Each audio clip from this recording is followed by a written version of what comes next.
evening, ladies and gentlemen. Welcome to National Matters, this wonderful Monday, the day, the year of our Lord. And I pray and trust that God is with us. Without wasting much time in the studio, I'm honored to have Ambassador Anthony MUKWITA, who is a diplomat, once a pilot, always a pilot. But I'm going to accord my guest about 10 minutes to explain himself from where he was born and where he is, because afraid to say, I don't even know what tribe you are, whether I will be charged with it. Ambassador, welcome to the National Matters program. Pastor, let me start by beginning to thank you and Madam for inviting me to this widely followed program on CAMNET, which yes, I have been working, and I've been watching, excuse me, every time that you've been presenting it, featuring, among others, colleagues such as Ambassador Emmanuel Mwamba and several other dignitaries. And since I haven't seen you at the beginning of this year, I would love to also wish you a happy new year, even though today is February 6th. Amen. To you and to the rest of the wonderful staff here at CAMNET TV. The last time we met was during the funeral of my young brother, yes, Cleopas Spirit. Cleopas Spirit, that's the last time we met. I think it was also through divine intervention. We hadn't met since some of us had returned from foreign service. But God, the way God works, He made us meet at a funeral. Amen. Ambassador, please tell the nation and the viewers, I always say to my guests that CAMNET TV is a family. Indeed. A family here and a family out there in Zambia and abroad. So I may not take it for granted that everyone knows who Ambassador Anthony is. MUKWITA. Indeed. So please just tell us whether you are married, which school you went to, Indeed, or how long have you saved. My name, as you have rightly put it, Pastor, is Anthony MUKWITA, is what mostly know me about.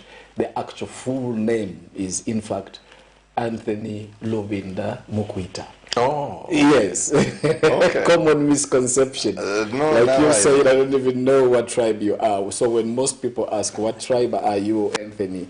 I always tell them that my tribe is Zambian. The tribe is Zambian. Indeed. So I was born in that era when President Kenneth David Kaunda, may his soul rest in peace, was trying to ensure that there was greater integration amongst Zambians. Absolutely. So despite the fact that about 50 years ago, going to 51, I was born at Lewanika General Hospital in Mongu.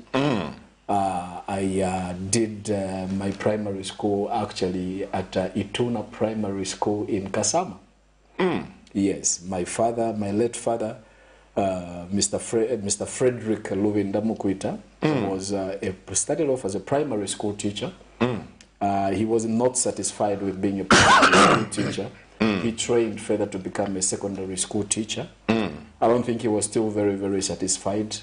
So he trained further to go into university as an adult when I was actually 7 years old. But he did so well, he passed with distinctions in his education degree, that the university decided to send him to Canada to do his master's degree so that he could come back as a lecturer for the University of Zambia. So he went to St. Francis Xavier University in Antigonish, Nova Scotia, Canada. One of the best, what you would call Ivy League, or the garden variety of universities in Canada. He went along with my mother, Mrs. Elizabeth MUKWITA, and those days the university would sponsor the last 3 children to go along with the parents. So I was the fourth of the last, so I had to remain behind with my older sisters. I am the oldest boy, or rather man in the family that is full of girls. We were 8, but at the moment there is my immediate older sister. She's also a teacher, just like my mother was a teacher. And then there is myself, another sister, and 2 brothers. Yes, I am married to a very beautiful and a wonderful woman, a great soul. I mean, with a bottomless pit of a heart of love and tolerance and forgiveness. Her name is Elaine. We have been married 19 years. I remember you and I were having a chat recently, and I was bragging that I have been married for 19 years to the same woman. Okay, and then you were like, oh, come on, Ambassador. I've been married for 36 years. And then I remember I was telling you that I was busy trying to make preparations for our oldest son's birthday, who was going to be turning 18, and he actually did turn 18. 18. Named after myself. His name is MUKWITA. He turned 18 yesterday. He had a little shindig with his friends at the poolside at the Radisson Hotel. It was such a joyous moment. We have never missed a single birthday. But I know that you reserved a piece of cake for my wife. I know. That will talk outside this program. That is without any doubt. That would be a special delivery, including a rose, because she's more than a rose. Yeah. So when the pastor was telling me 36 years, right? I was amazed. I was like, how does a man be married to the same woman for 36 years? But then I just realized, different strokes for different folks. Maybe because he's a pastor, you know. I mean, there is a certain blessing that go with it. Before you know it, you'll be 50 years in marriage. I know. Because for my wife and I, if you put the two years of setting each other up, of sizing each other up, that is 38 years. Indeed. Yeah, so we are grateful. So we still come and we still, pray every morning, and with every day that breaks, we know that we have defeated the devil again, because we know that the devil does not love this beautiful picture, but we keep soldiering on. So there is my wife Elaine, and then there is my son Lubinda. He's got a younger brother called Loshomo, who is 10 years old. He's in the 5th grade. One may wonder, like, how come? I mean, the disparity is so huge. Lubinda is 18, and the baby brother is going to be 11 this year. And what happened? But the reason for that is very simple.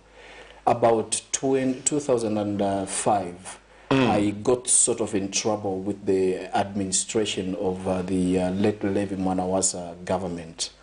Those days I was an international correspondent before I got into diplomacy and government service. I was a correspondent for some of the major news outlets internationally, having studied an initial foundation course in journalism at Evelyn Horn College, with others in the same class, such as Ambassador Emmanuel Mwamba. We sat in the same class. Oh, really? And others like Kelly's Kaunda, we sat in the same class, and we later worked on the same board of the Zambia Independent Media Association that later came to be known as the Media Institute of Southern Africa, Zambia, MISA Zambia. So we have that history back together.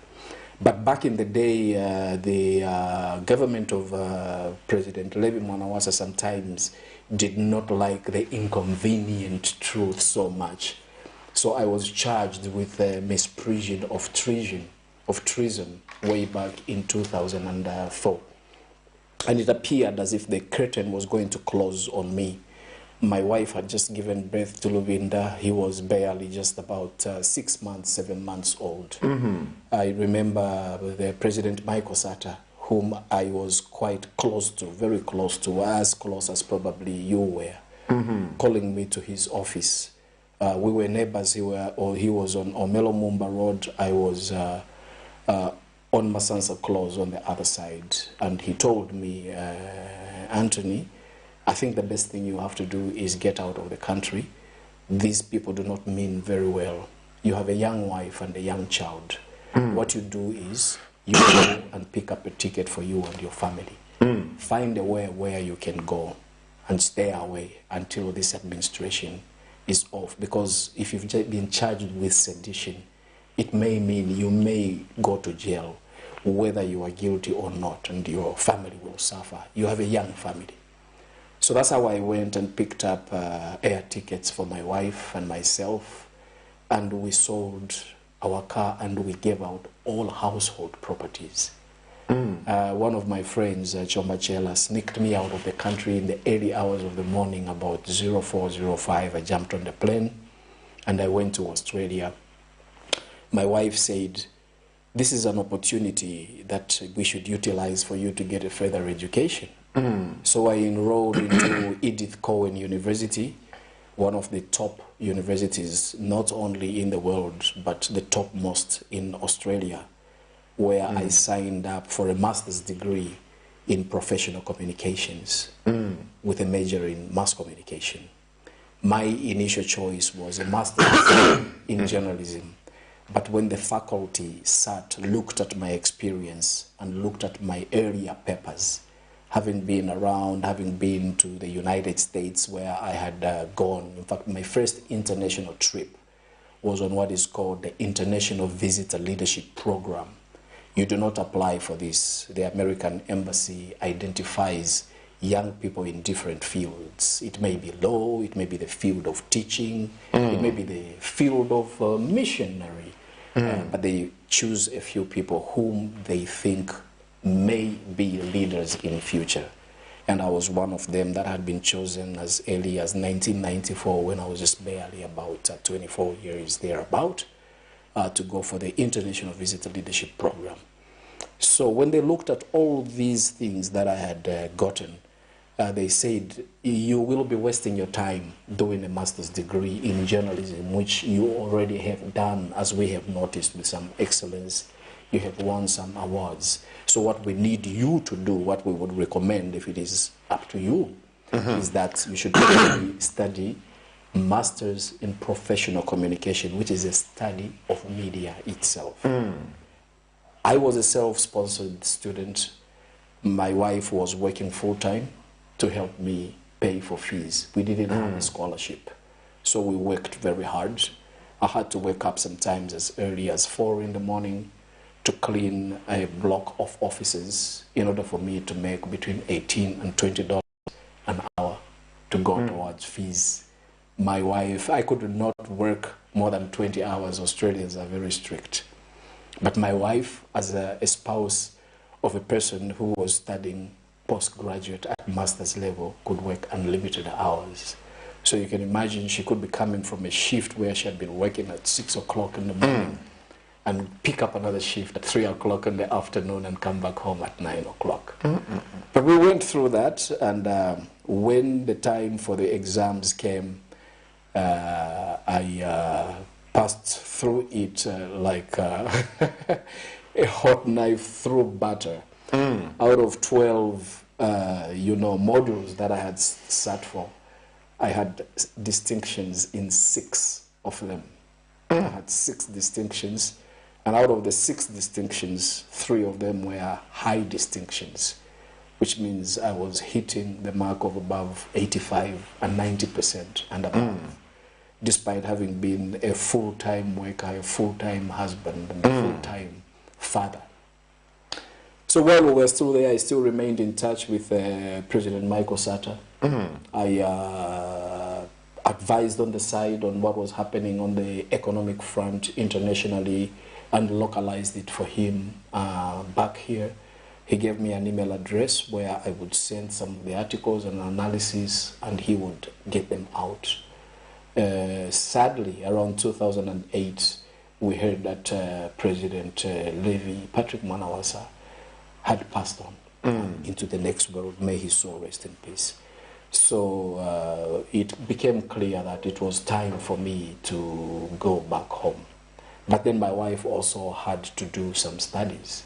So it wouldn't be fair for me, since I had already finished my master's degree, Kamala Day, with 6 distinctions, to leave without her also doing her part of the education.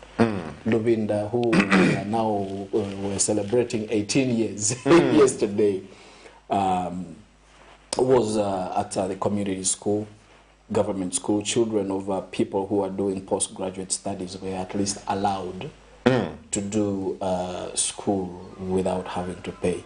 So all this convoluted speech that I am giving you, Pastor, is to show the difference of why there is the 7-year gap between Lubinda, MUKWITA, and Lushomo. Because we were self-sponsored students, we couldn't afford to have a child. Children are very, very expensive abroad if you are not on a government fee.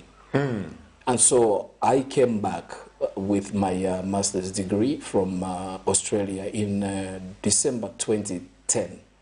I told my wife, I said, I can't stay as a second-class citizen in Australia anymore. I have to go back and I have to prepare for you guys. I had nothing. And that time I remember a couple of, you know, there is the diaspora that has ditched and don't love Zambia. They say, oh, mkaya chula mdala ku Zambia imwe. We can't have kuno queen. And I was like, guys, you know, we met here because we met at university and we do these menial jobs together, but you don't really know who I am or what my destiny is. Kuno ndi kuno ku Australia nde chula. I can't be doing this and that with my master's degree and 6 distinctions. This is not my life. It's probably your life. I'm going back. The persecution I was facing, the sedition I was facing is now history. That's how I came back, Pastor. 2010, and I got deep into the work with the late President Michael Sata, whom I had been working with for a very long time. If you recall, during the time I used to host Let the People Talk and Face the Media, I probably had President Sata on radio every week. It was so nice that sometimes if, say, Pastor Chilova gives up and say, oh, something has come up, I can't come tomorrow, I'll just call President Sata and they'll say, sir, the slot has opened on what time? I said, you know, 7 o'clock, I'll be coming. I send some, I don't need your questions. I'll just come. And he would be there on time. Redland. Yes, and I recall I had some very fond memories with him in the booth at Radio Phoenix, and he is the only guest who could be allowed, before he quit the habit, to smoke. He would be there huffing and puffing his cigarettes in the small booth while we are talking there. The problem with you journalists is you don't research. Said, President Sata, I am simply asking, when you become president, you say you are going to reduce taxes. Where are you going to get the money to cover up for those taxes? And you are saying I don't research. No, I don't mean you. You are all right. I mean these other ones. So he was a good man. So I came back. And we hit the ground on the campaign in the background, overtly and covertly. And on September, he won the elections. I think pure divine intervention, tenacity, a lot of hard work, a lot of blessings. And I was one of the first people that were called. I still recall my older brother, no direct blood relationship. Like I said, I'm Zambian.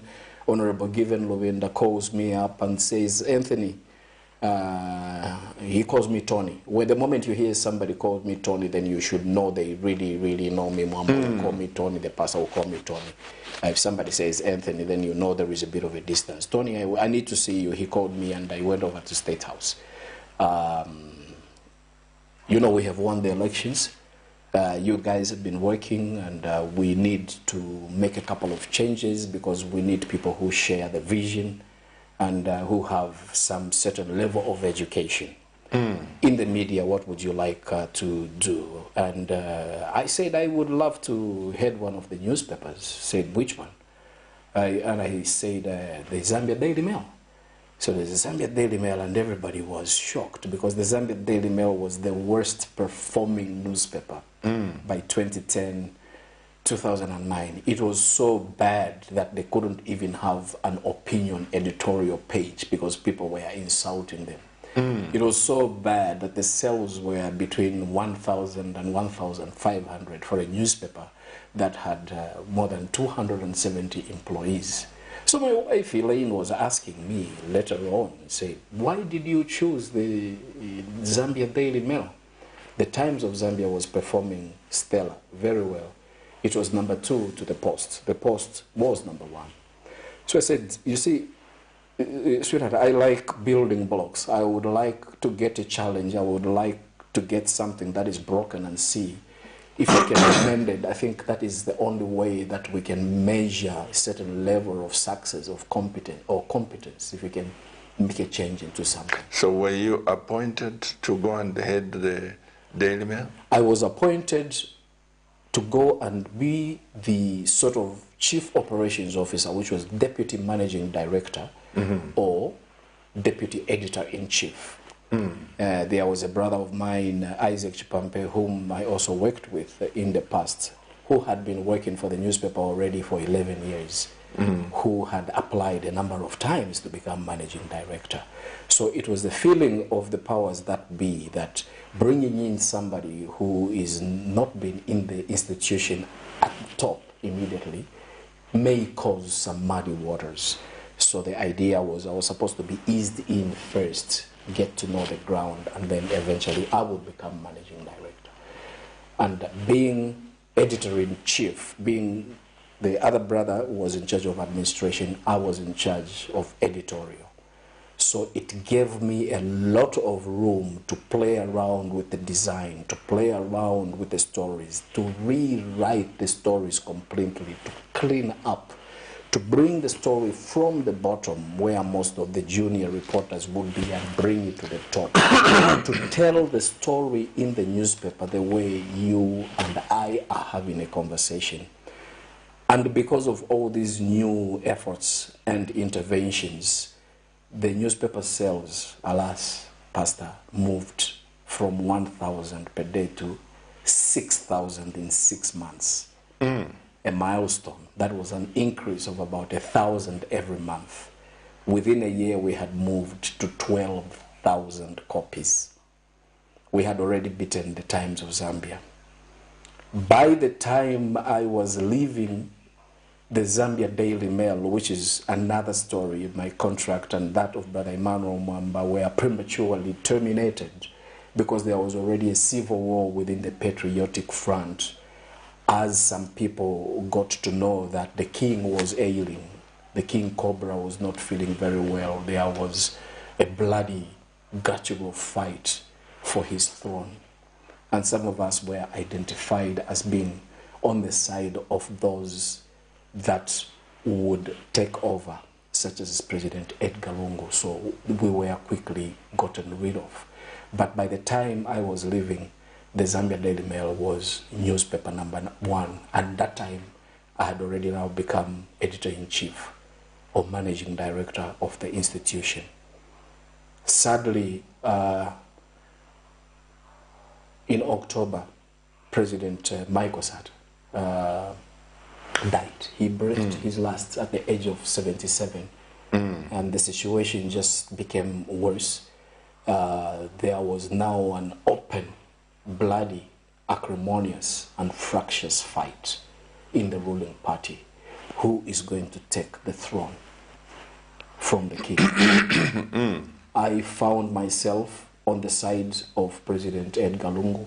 Myself and Brother Emmanuel Mwamba was chair for media campaign, and I was the vice for the media campaign.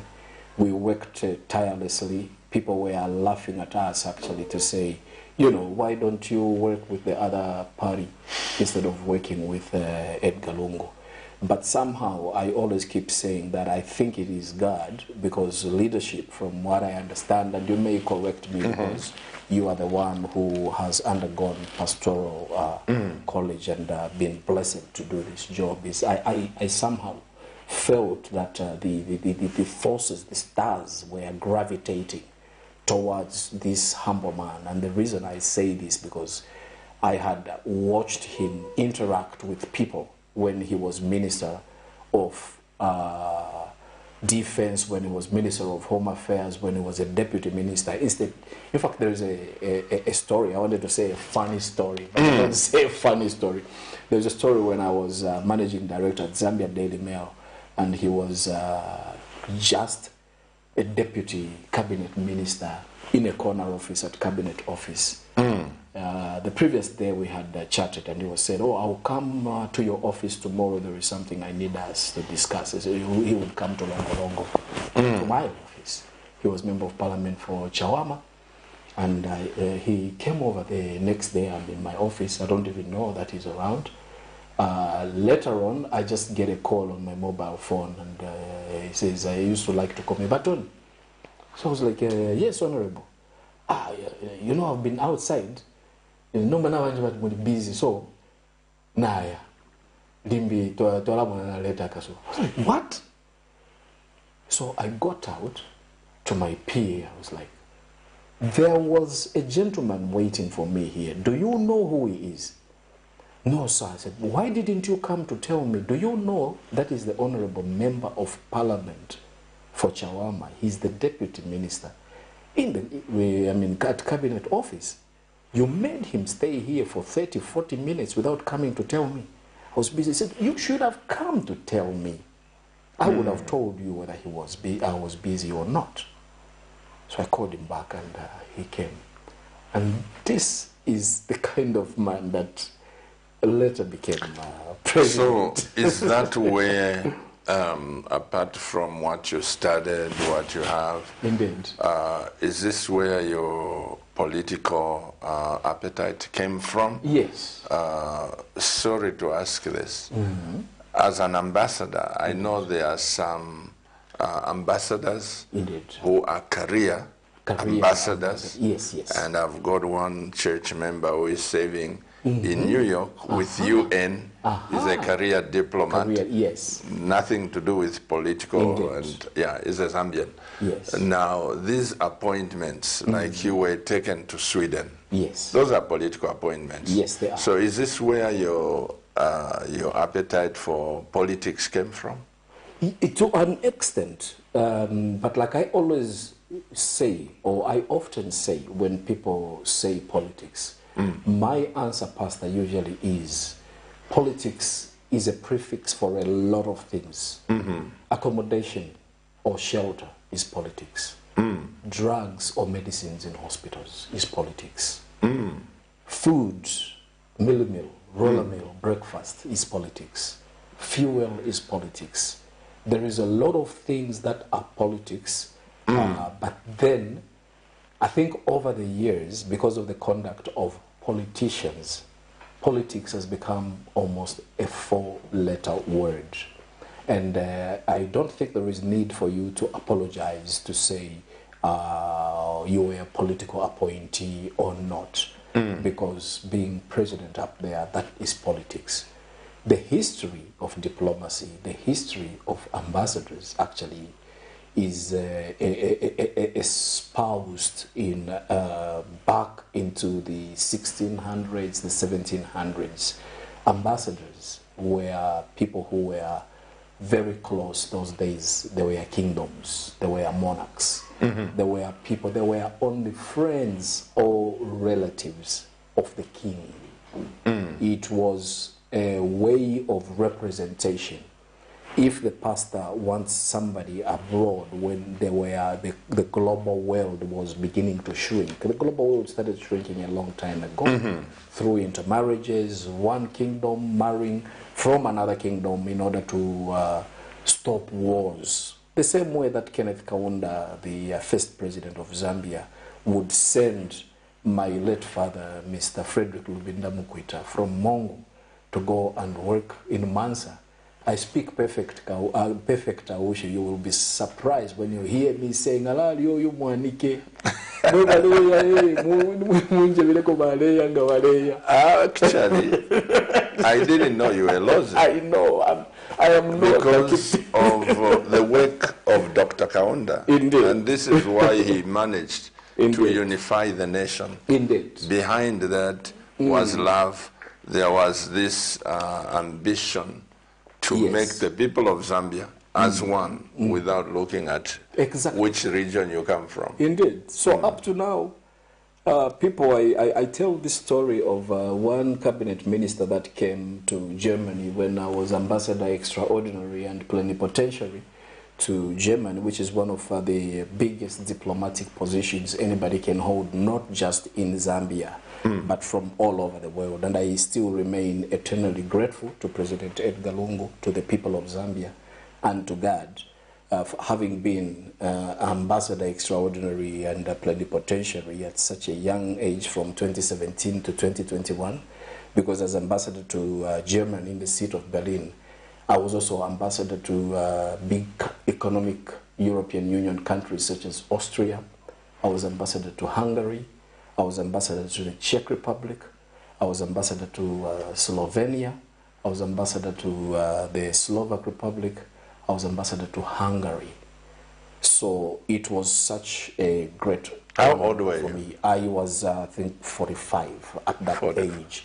And there had not been anybody who had been that young, according to the wall. I was the 12th ambassador there. Before that, the seat was held for older people such as former prime ministers, former vice presidents, former army commanders, and former generals.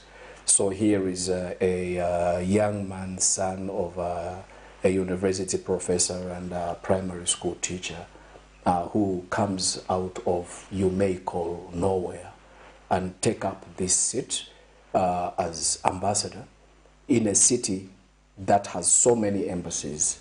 It's one of the largest diplomatic cities with about 150 ambassadors.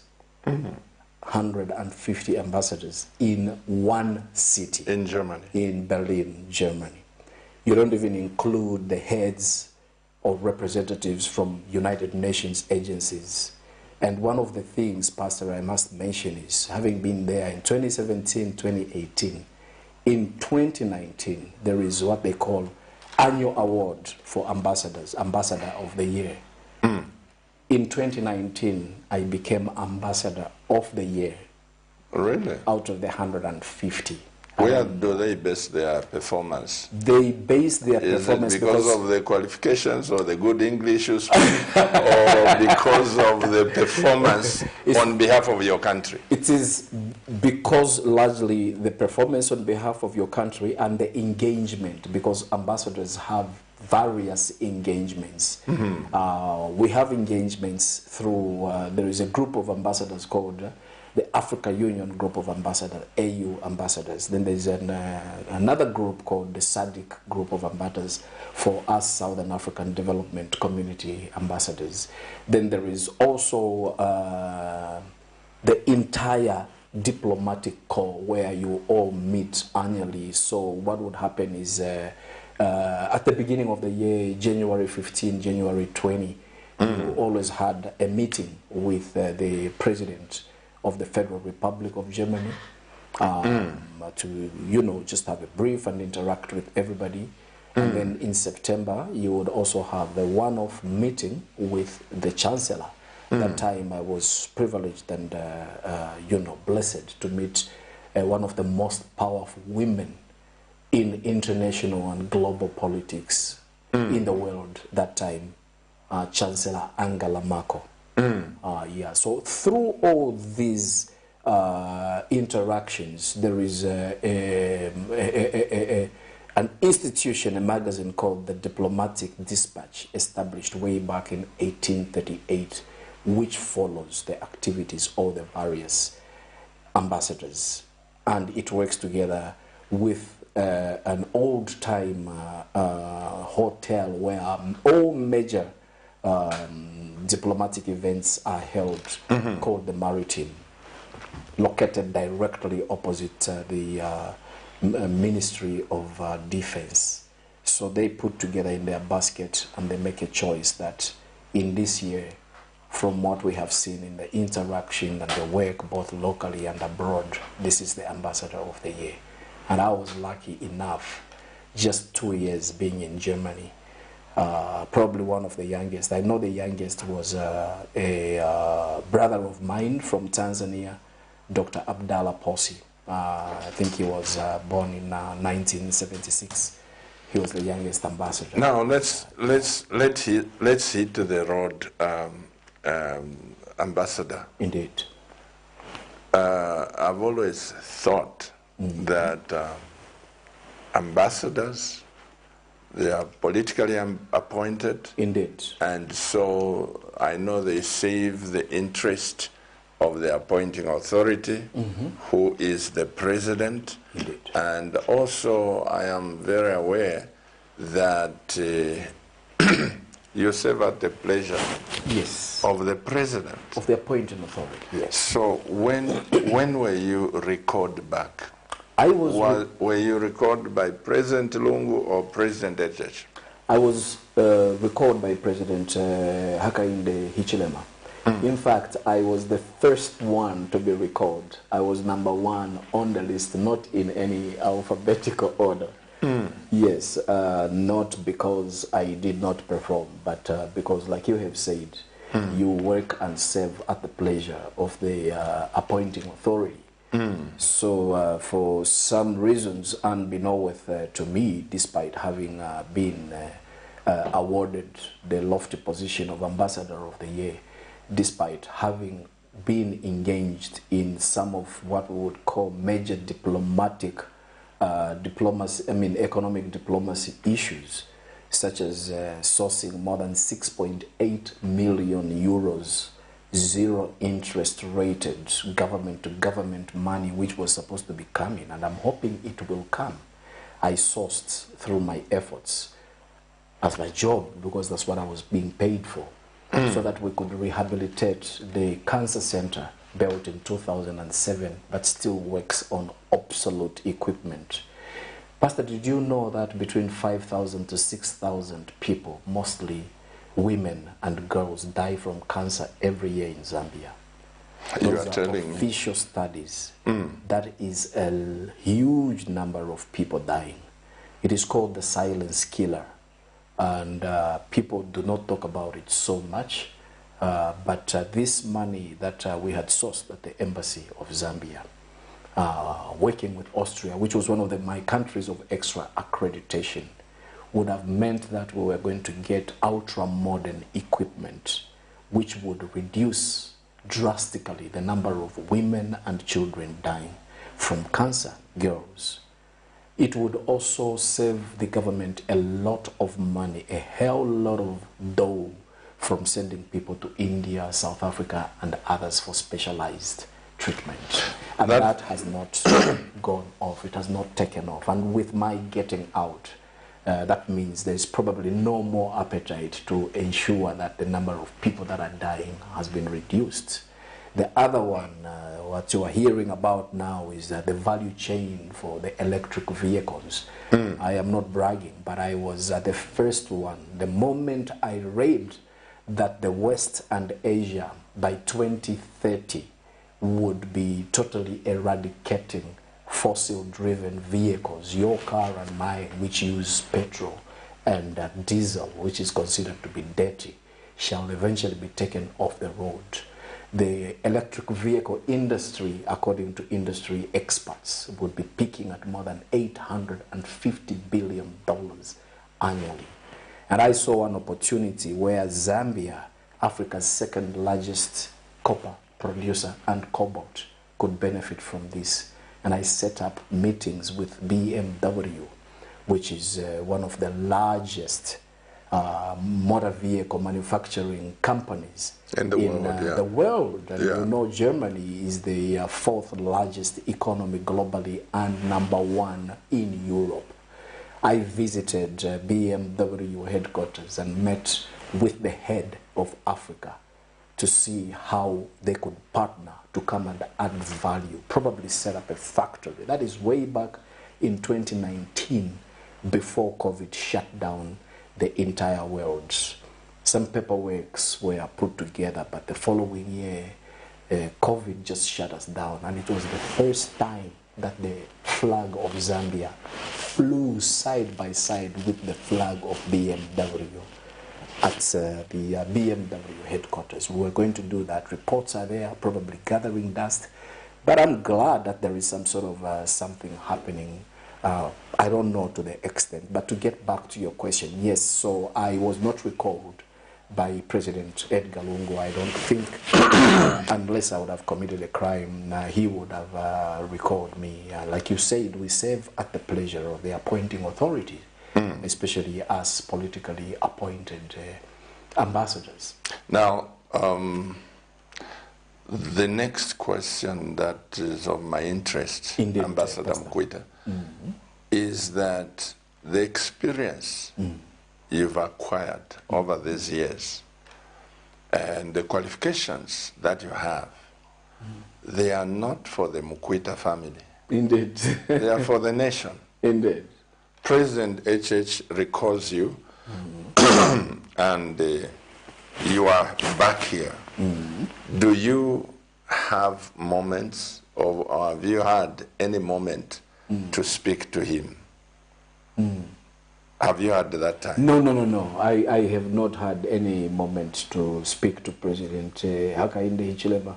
What about when you are going, like us pastors, sorry. No. You are ordained as a pastor. Indeed. They give you the credential. The credentials, yes. If they revoke that, you have to go and surrender it to the ones who gave you. Indeed. President Lungu is out. Yes. There is President HH. Yes. When you are recalled, you don't go back to State House to say, sir, I'm coming back Indeed. to hand over the instruments of power, if you like. You don't do such things. Normally, actually, according to the Vienna Convention, and I am glad I've seen you are very conversant with that. Like the pastor, once a pastor, always a pastor, until they put that last nail in the coffin and the grave, and that last tombstone is put, you are still a pastor. According to the Vienna Convention, me, myself, personally, still remain ambassador until death. The position is so lofty and so respectable, such that even people that come from the military, colonels, generals, army, they relinquish their military titles to become ambassador. But when we get back in a normal utopian situation, whether it is still President Edgar Lungu who is around, you are supposed to come back and say, sir, I thank you for having given me this opportunity to serve the nation through your appointment. And I would like to tell you that I am around in case you need any help because of my institutional memory and my hands-on experience. That's the way it should be. And it should be the same thing with a change of government, except we do not hand over the credentials, we don't hand back. We're simply supposed to hand back. What I'm saying is, you talked about the cancer hospital and what you had done, and several things that you have done. Yeah. I am now a UPND ambassador. Indeed. Taking over from you. Is there no handover to say, look, there is this man I secured, there is this, not necessarily the credentials, continuity. Is there nothing like that? There is. You can just get record? There is. It is actually up to you. If you are a bitter person, you can get out and say, you have recalled me nothing. So there is, mukafidira munsenga. But what we do and what I did before I left is I actually wrote a letter to the minister because, as you may see, there seems to have probably been no reason for having recalled us other than maybe personal or political, because we still haven't been replaced almost 2 years after recall in a very, very, pristine and very serious mission. But there is no ambassador in Germany? No, there is no ambassador in Germany, which is the world's fourth largest economy and Europe's #1. There is no ambassador at the African Union, where my brother Emmanuel Mwamba was, which is the seat of the African Union and what. So you wonder what logic was going on behind the recalls. And in the past, when you look at the way diplomacy is done, is you never really want to leave a vacancy, because a vacancy sometimes means this is the certain level of respect that you hold for the hosting country. If, like the Nyanjas would say, Malilo Nikulilana. You know, I mean, today I mourn with you, tomorrow you mourn with me. Today I celebrate with you, tomorrow you celebrate with me. So I did write a letter, and I'm sure everybody else who works, like you have said, I am not a Patriotic Front ambassador or a UPND ambassador.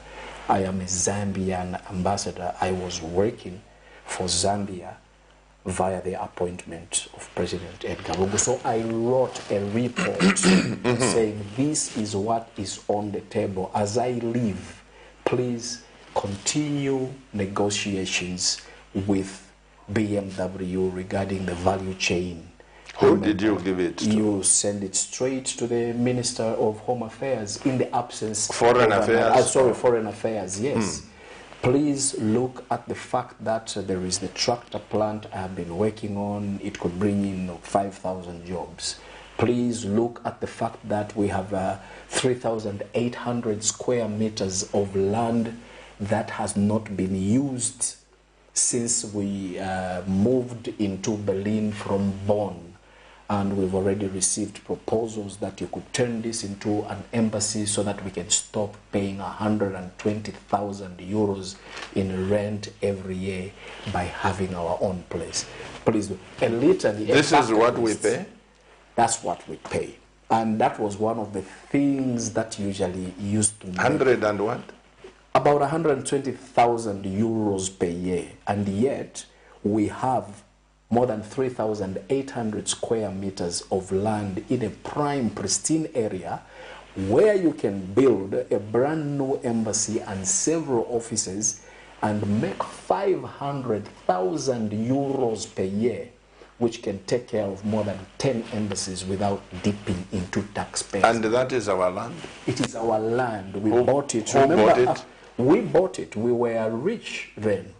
Back in the day. So when the Berlin Wall fell in 1989, the embassies, the capital of Germany, the unified Germany, moved from Bonn to Berlin. That's what happened. So when we came to Berlin, we bought a house and we bought a plot where there was a dilapidated building, which we thought, like we usually do, that one day we will break it down and rehabilitate it. And since 1989, that has never been rehabilitated. And when I went there, I always banged my head on the wall and I said, why should we pay 12,000 euros per month for one floor? One floor? One lousy floor. I wrote several reports. Why should we do this when there is people here, business people, who are willing to enter into a PPP? I remember having discussions with my big brother, a very good man, Dr. Walyangan, when he became minister, and he was like, why do you want? This is a brilliant idea. This is what we want to do. What are we going to do? I can suggest that you do a PPP. I wrote a letter, get in touch with the PPP committee. I got in touch with the PPP committee. They told me, get in touch with the Ministry of Infrastructure. I remember my brother Vincent Zulu was on leave that particular time when I had written the letter, but he had to come back from leave to come and write and give me direction and say that, Brother Tony, it's actually not me, it's Works and Supply. And I will forward this proposal of yours to Works and Supply so that you can work on it. But that was just a dream. And I left with all that dream, which was going to result into making about 500,000 euros per year through a PPP, not a single cent from us. Can that be revived? It's there, the reports are there. I lamented over and over. I said, look, this has been rotting from 1989, Pastor. It is like this story of our big brother James Ndambo, who has been operating the Zambian dry port at Walvis Bay. The government was given that token land through the contribution to the freedom struggle by Namibia, saying you are landlocked. Here is a piece of land. See how you can make a port facility into this. The government of Zambia did nothing for 19 years. Mr. James Ndambo, through his experience like he did here, way back in 1992, 1993, he had a dry port. He was I remember McKinney when he was running Alpha Investments. So he is very, very experienced in that. It is his forte. It is his DNA. So 19 years, Zambia does nothing. Mr. James Ndambo picks up this, does a proposal, signs a contract with the Port Authority of Namibia called NAMPORT. He starts operating this, and he has an MOU with the government of Zambia because they are the ones that own the piece of land which they have not developed since 2000. For 19 years.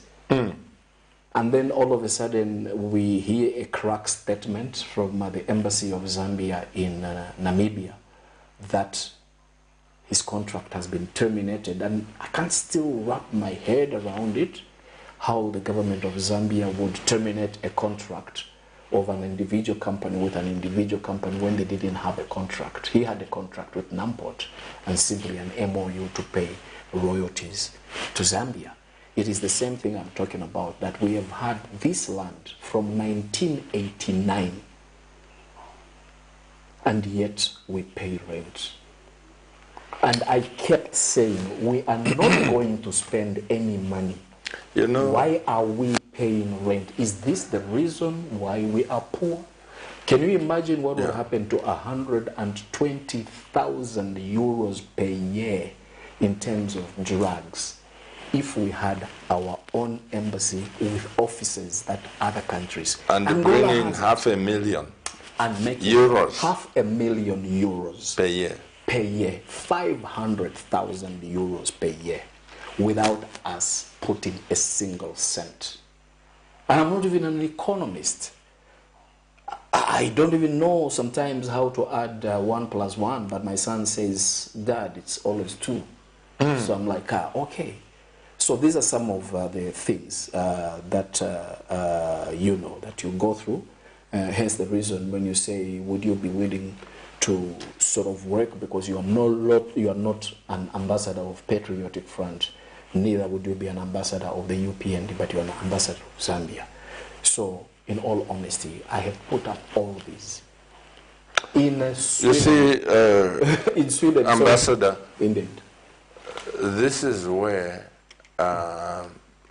my head starts throbbing in pain. When you realize that there are certain things that could be corrected. Indeed.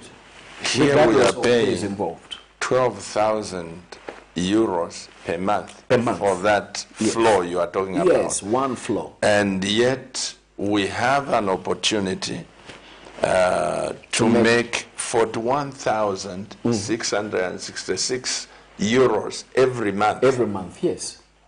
To make it to 500,000. To make it to 500,000 per year. So now, this is why I said, do you people hand over? Because that to me, I pray that His Excellency is watching. Indeed. I pray that the Minister of Foreign Affairs is watching. Because this is not about Anthony MUKWITA. No, it's not. This is not about PF or whatever. No.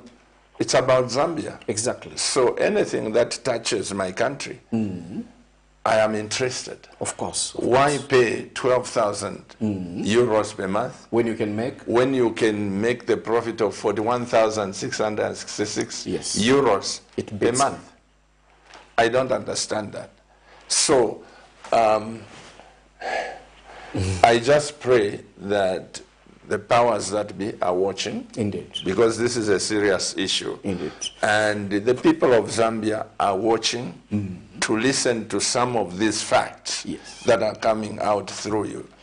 This is one reason why Ambassador MUKWITA, Africa does not develop, because we tend to lose institutional memory, which you talked about. The ambassador who was there before you must have handed over, and you were supposed to hand over, and just like that. To carry on. To leave the baton. Yes. Not bakutamfya. Wayabula na kabatoni waonta. Mwawe, mwesaka. Umulilo. Ati kuna mulilo shedding. I think that is serious. And I pray that God will open the eyes of Zambia to see that. And it is very unfortunate. I want to ask a question. Please, Pastor. 1 year, almost 2 years in power this September. UPND is in power. You as an ambassador, you as a... I won't dwell on PF. Indeed. I'm dwelling on something that can benefit me. Your assessment, are we on the right trajectory internationally? Are we on the right platform in SADC and where is Zambia? Because I say so, in 1989, Ambassador was preaching in the Caribbean island with my senior pastor, Reverend Nanson Musonda. Okay, which island is this? Antigua. Okay. When it's called the hub of the Caribbean. Yes. I think they've sung lots of songs about it. Must be beautiful. Absolutely. With 366 beaches. Seriously? They will tell you that where sea and land make beauty. Really? You can visit one beach every day. At the end of the year, you still remain with one untouched. Wow. How many did you visit? I don't know. I think 3. You must go back and take me along. I go there actually. It's my second home. Okay. Next time, please carry me along. You see now. Now, when 1989, we got there. You know that there are 2 things that brought us on their national television. There's a program so popular like National Matters. Like National Matters, yes. There it's called Spotlight. They never put anybody until they want to hear. The nation wants to hear from that person. It's prime time. I was privileged with my Reverend Nason Musonda to be on Spotlight. Really? Do you know 2 questions that came out? The moment the people learned I was from Zambia. How is Dr. Kaunda? Oh my God. Yeah, I know that question. From there, because we appeared on TV, from there we went to meet the first Prime Minister of that country, Honorable V.C. Bird. The first question is, how is my friend Dr. Kaunda? And he says, I met Dr. Kaunda in 1958 in Mosotunya. And then he tells us how he was coordinating with Dr. Kaunda and South Africa to issue Antiguan passport for South Africans to travel as Antiguans. Seriously? Freedom fighters. During the freedom struggle? I heard that from the head of state. And he says Zambia is held in high esteem. In high esteem, yes. In the world. Yes. The second thing was Mandela's issue. 1989. In 1989. Now I'm saying, at that time, Zambia that was at the fall of the Iron Curtain. My goodness. Zambia was held in high esteem, and because of Dr. Kaunda's principles. Yes. How are we standing internationally? Would you know? I didn't mention while you asked me to say a little about myself that while I was ambassador in Germany, I decided that since I had come from the media background and I was now in diplomacy, I needed to learn diplomacy also academically. So I signed up and I studied a master's degree, my second master's degree in international relations and economic and cultural diplomacy. And my thesis was the rise of China in Africa, a Zambian case study.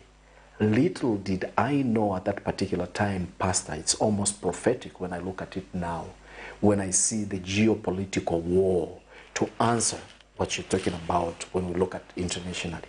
When I see the geopolitical war unfolding right in front of your eyes and mine, when I see the United States and I see the red dragon, as it is known, China, fighting for in a turf war for Africa, almost a new scramble for Africa, And has Russia begun. on the And other side. Russia on the other side. You are right.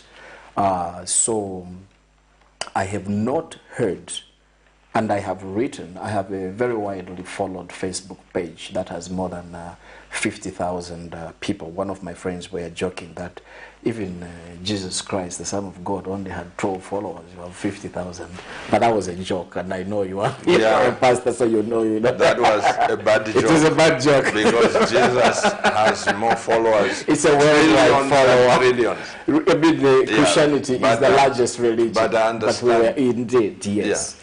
So I have not seen, as a diplomat and one who has studied international relations, I have not seen a strict policy of where Zambia stands as having what you have called, what is our foreign relations policy. And on the last television program I was privileged to have on KBN TV with our brother Pastor Kennedy Mambwe and Henry Wiseman Zulu, I still raised the same question, and I said the government of the UPND must come up and tell us that this is Zambia's foreign policy.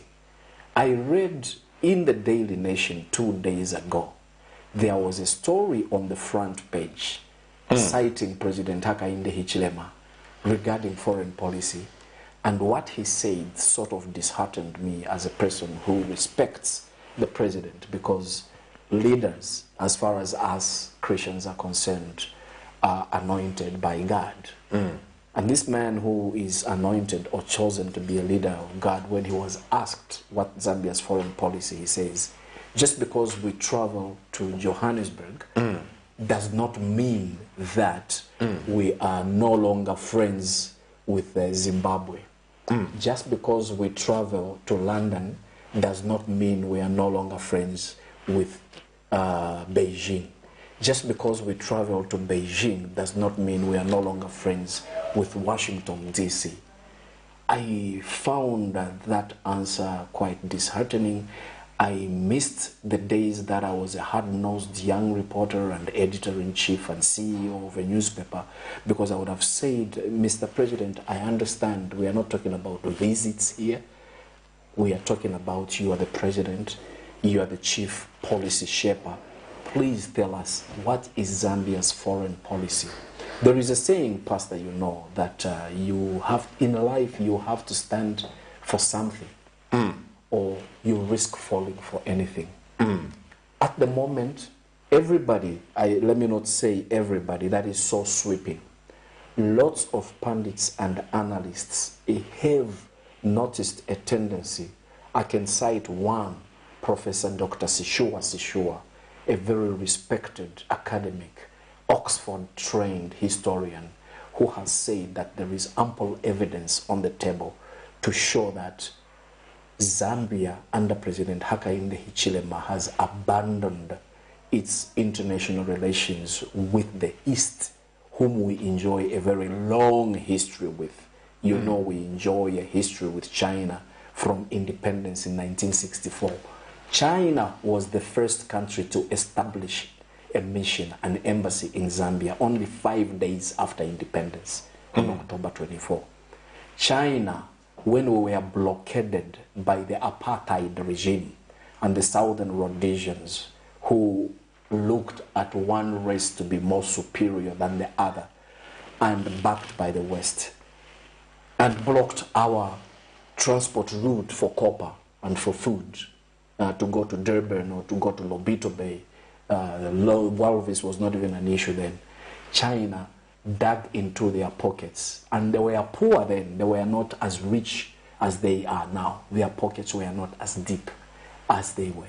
They built us a railway line at a cost of $500 million concessional loan, which they later actually scrapped and brought in people to help us build a railway line that would give us an economic lifeline between Zambia and Tanzania. So it is unfortunate. What we have seen is that there has been a major shift. We are no longer China-centric or Asian-centric. We have been caught up in this geopolitical war.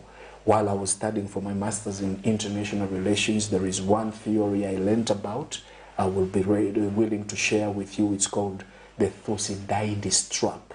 The what? Thucydides trap. You and I are together on WhatsApp.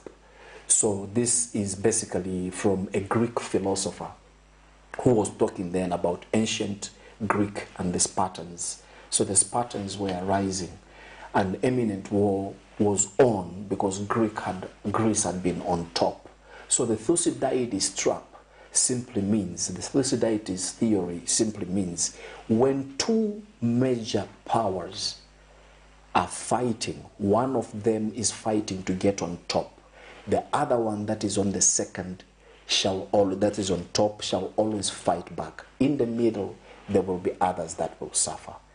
For the meantime, studies show that it's not a question of if, but when China shall become the #1 global economic and military power. The United States of America is not very happy about it. And they have seen the major imprints that China has been making into Africa. Examples abound. The main ones include Zambia, Algeria, Ghana, South Africa. We have been caught in this war, and our government has not given a strict policy of what we are on. Move away from China, we come to our relationship with the United States of America. Over time, and you mentioned a very great man, a great history. History of Zambia can never be written without the name of this man born in Chinsali of missionary parents, Dr. Kenneth Kaunda, Kenneth David Kaunda, who was part of a group of forefathers such as Kwame Nkrumah, Julius Mwalimu Nyerere Mzee, and a few others such as Nelson Mandela and Kenyatta, who were Pan-Africanists who looked first at Ubuntu and how they could do well. They believed the days of the Kaunda that peace and independence in Zambia was not enough if there was war and apartheid in Namibia and South Africa. So we belonged to what was then known as the non-aligned movement. It was part of our foreign policy, meaning we would not take sides that hurt our regional grouping and understanding. As a result, we did not join issues such as invite military officers to come in our country, because it would hurt other countries in the West or the East whom we had a relationship with. And this tradition had been carried on over a long period of time, Pastor. From Kenneth Kaunda, the baton was sent over to President Frederick Chiluba, your namesake and relative, a very nice man. I like the way he used to talk, you know. Yeah, he would say, come on, Bane, let us be reasonable. Surely, Batoni, come on. You know, we moved from President Frederick Chiluba. We had no AFRICOM, we had no military office from either the United Kingdom or the United States, because it was not part of what we believed as a Southern African Development Cooperation, or personally as a country. We moved over to President Mwanawasa, as you were just reminding me. The situation was the same up to August 2021 under President Edgar Lungu. We had resisted vehemently. We stood our ground. We said, we shall engage with you diplomatically, economically, and in all other facets. But we shall not just allow you to come and have a physical presence militarily, especially that all embassies already have a military attaché. When I was ambassador in Berlin, I had a colonel, a full colonel, as a defense attaché. I recently spoke to him. He's been promoted. Congratulations to him. He's now a brigadier general. So what more could you want, as we have seen now with AFRICOM having offices at the embassy here? This has raised a lot of consternation, and it has raised a lot of red flags from others whom we enjoy diplomatic, economic, and military relations with. So that is the other part, you see.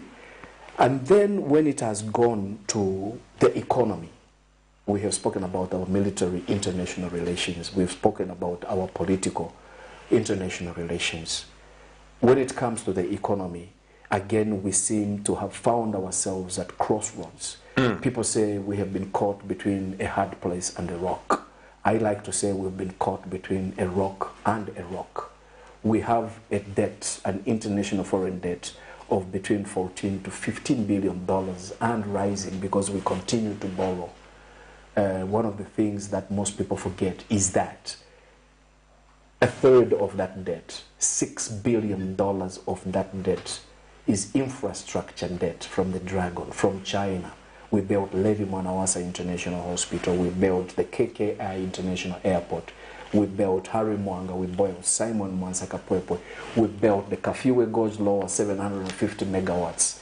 We spent money on Formula One roads. We did 8,000 Link 8,000 roads. Link Zambia 8,000. Link Zambia 8,000. That was the dream, the dying dream of President Michael Chilofya Sata, which he died with. $6 billion is a lot of money. I said in an interview on Diamond TV with a young, hard-nosed reporter, I like him a lot, Andrew Monsa. He was asking me a question similar to yours, but of course, you're a pastor and more experience. And I said the mistake that the current government has made, which they still have time to correct, is the fact that even more than a year and 5 months after coming into office, President Hakainde Hichilema has not picked up the phone to call his friend or his older brother, President Xi Jinping, for a face-to-face meeting like the way we are having. That is what you do diplomatically. I have no doubt in my heart of hearts that if President Hakainde Hichilema had picked up the phone and sought a meeting with King Xi Jinping, I say that in a light way, with President Xi Jinping, he would have appreciated that, look, we have a good friendship with this country and our history goes far. I am sure there would have been a way that has been worked around our international debt. Look, right now our debt is in the limbo. The IMF package that the government has been depending on, which they celebrated so much, hangs in balance as long as there is no agreement with the largest lender, which is China. But isn't that coming our way? The one the president signed that UPND has managed to get the loan from IMF? It is not. It comes with conditionalities. And you know some of the conditionalities because you were talking about how do you review. Some of the conditionalities meant removing fuel subsidies. No. Wait, Ambassador, you are confusing me because it's in public domain. It is. I wish we had pulled out those I can pull from our media. I can pull clips. Indeed. That loan came unconditionally. No. Now you are telling me there are conditions attached to it? Pastor, don't believe everything you read. No, because I've got the clips here which I can play. I know you do.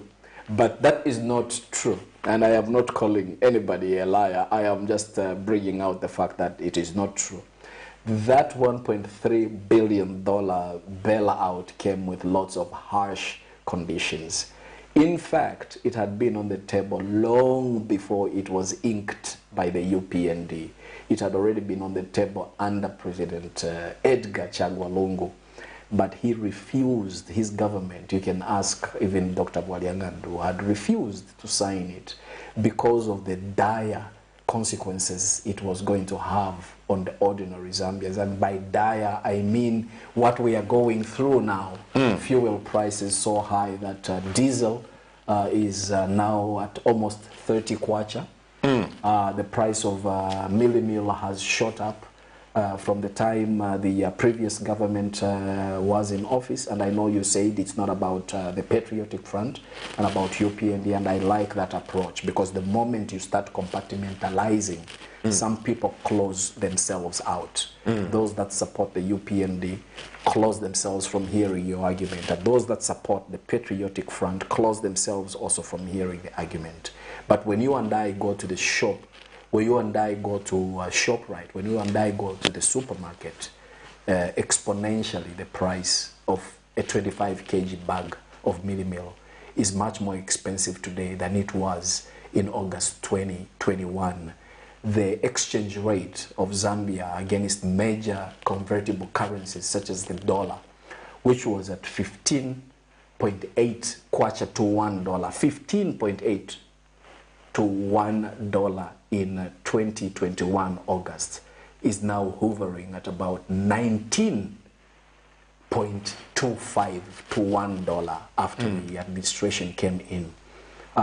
Diesel is almost 30 kwacha. Milli meal, which the government said would be reduced to 50 kwacha, is now about 109 kwacha for a 10 kg and about 200 and 220 for a 25 kg bag of milli meal.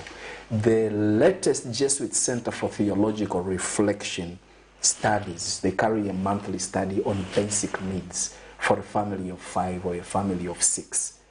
Basic, Pastor, in the sense that it only looks at a bottle of cooking oil, it looks at a bag of milli meal, looks at a packet of carpenter. I was buying one today for 70 kwacha. At salt, has risen to 8,500 kwacha. Basic. Basic. A grade 12 working in a government department gets about 3,000 kwacha per month against the 8,500. Those at director level get about 11,000 kwacha.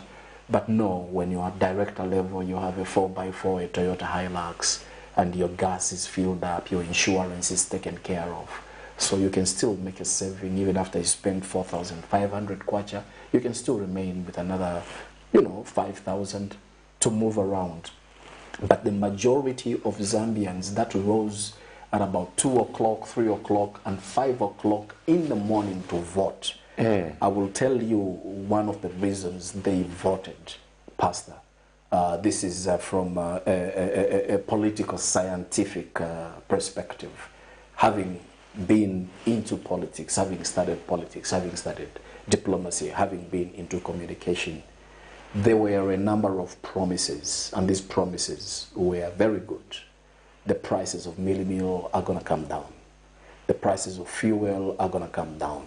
The president shall not travel. He will only travel abroad when it is necessary. He's already made 31 international trips. President of Citizen First, President Harry Kalaba, who is a former long-serving Minister of Foreign Affairs, places the cost of one trip at about $1 million. If you crunch the numbers and say 31, that should bring the money to about $31 million. And if you crunch that again at exchange rate of about 19 to 1, you have a very huge astronomical figure. But they were told that the trips shall be reduced so that the money can go to education, the money can go to other social responsibilities. And there will be medicines in hospitals, but we have seen a critical shortage in medicines. There will be no power cuts.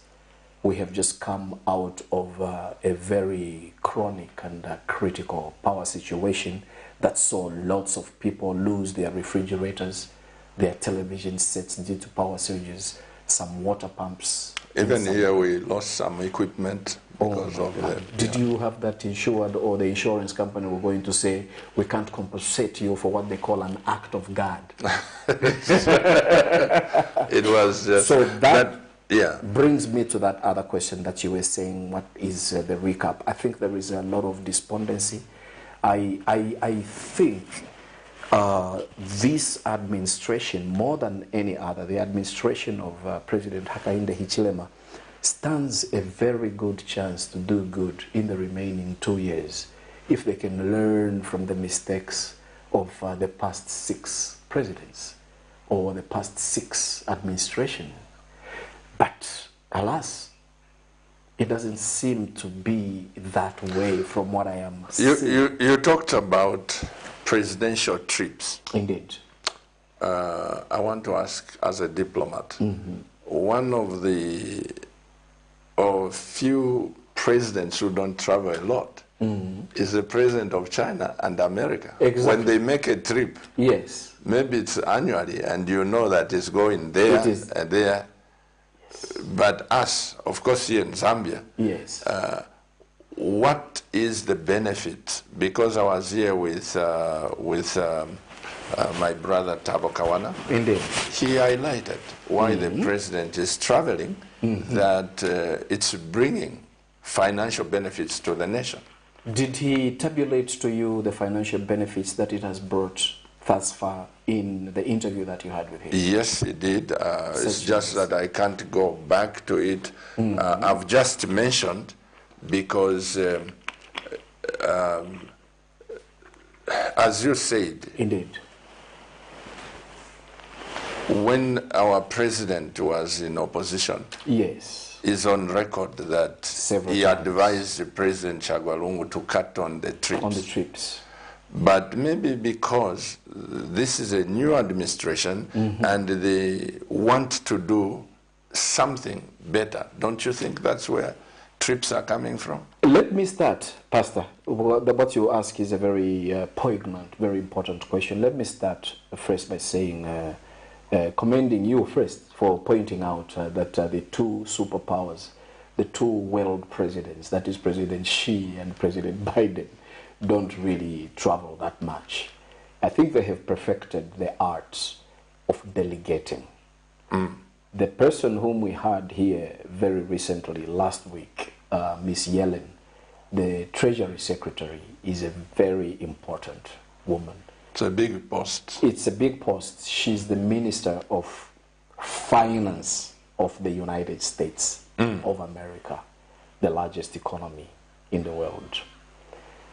I will give another example of the spokesperson of the Ministry of Foreign Affairs in China, Ms. Mao, who recently cast aside diplomatic decorum and fought openly with China and told them, stop telling us to give debt relief when you don't give debt relief. Pay your debt and also concentrate. I must say that's probably a topic for another day, because China has this silent diplomacy approach where you don't see them making noise in the media. But that is another very important person. The point I am trying to make is the leaders of China and the leaders of the United States of America, of UK, have found a solution. They have found a silver Even Germany, Japan. Even Germany, Japan. I mean, if I am the president and I have confidence in my lieutenants, then I should be able to allow them to go and represent me, unless I have no confidence in them. Somebody wrote... Mr. Director, please open the lines. Give us the phone lines. They are not there. I should have a code for this earlier so that people can send the messages. We are almost into that. Give us the phone lines. Yes. Yes, Pastor. So the question that you asked, delegation. Like I said, delegation is very important. If, like right now, you were talking to the director because you have confidence in the director, and you know that if you tell the director to execute this order, they will execute it in the manner. The lines are already there. You see? Yeah. Like magic. So, it costs a lot more to fly a president than it costs to fly the Minister of Foreign Affairs, than it costs to fly the Vice President of Zambia. Because of, security needs, the president travels with his entire kitchen. He travels with his chef. He travels with his... it's a whole house. It's like he's back home due to security reasons. So if he had delegated some of these duties for the other trips, it would have been good and it would have been cheaper. There are trips that you cannot avoid, and we should not say the president should totally not travel. The crucial trips, such as the September trip, the United Nations General Assembly for Heads of States at the United Nations, so-called UNGA. You can put that on.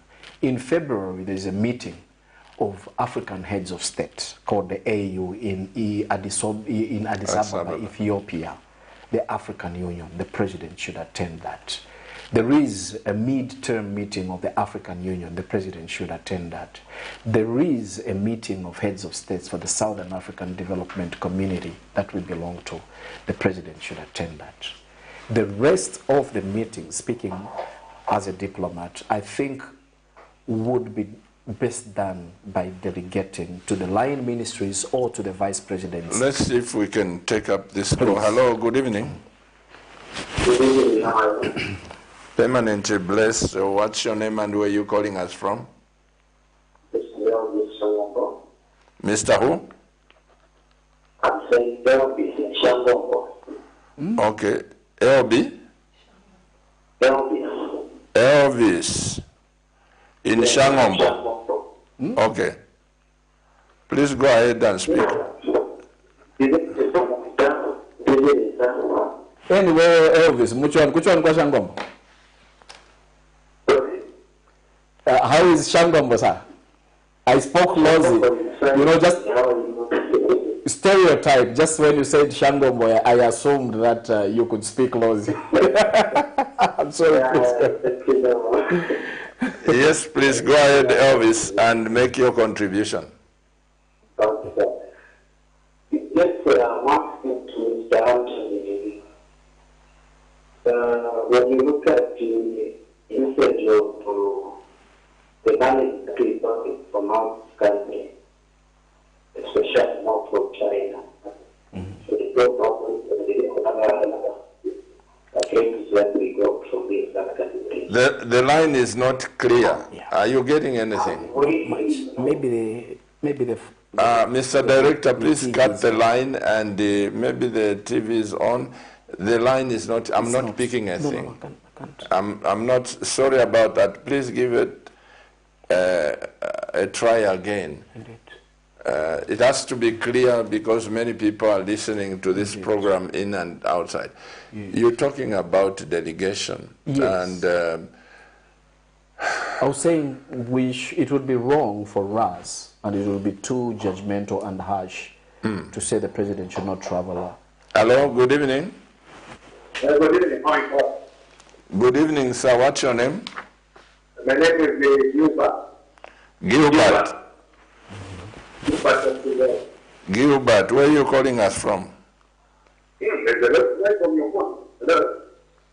Hello, where are you calling us from?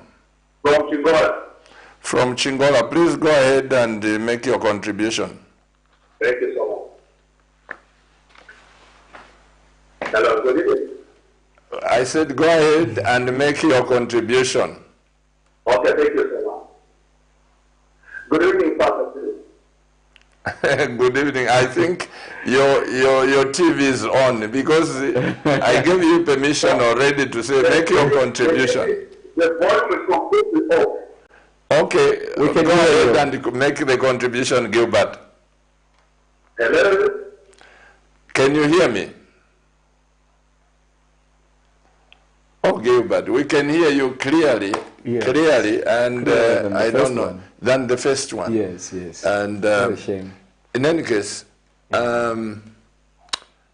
Anthony, I still feel. Indeed. This is my request. Yes. Please find time to make your presence registered at State House. You see, some of these things, we may look at them from the political point of view or whatever, but I think where I am, as a pastor, I've gone beyond that. Indeed. If you go wrong, like I used to speak in PF, Indeed. you go wrong, I'll tell you. Yes, you I are right, remember that. I'll keep quiet. Yeah.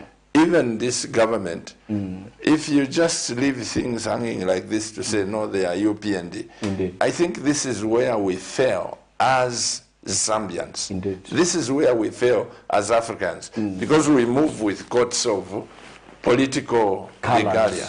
Yeah. I think make a point Indeed. to go and make an appointment with the president.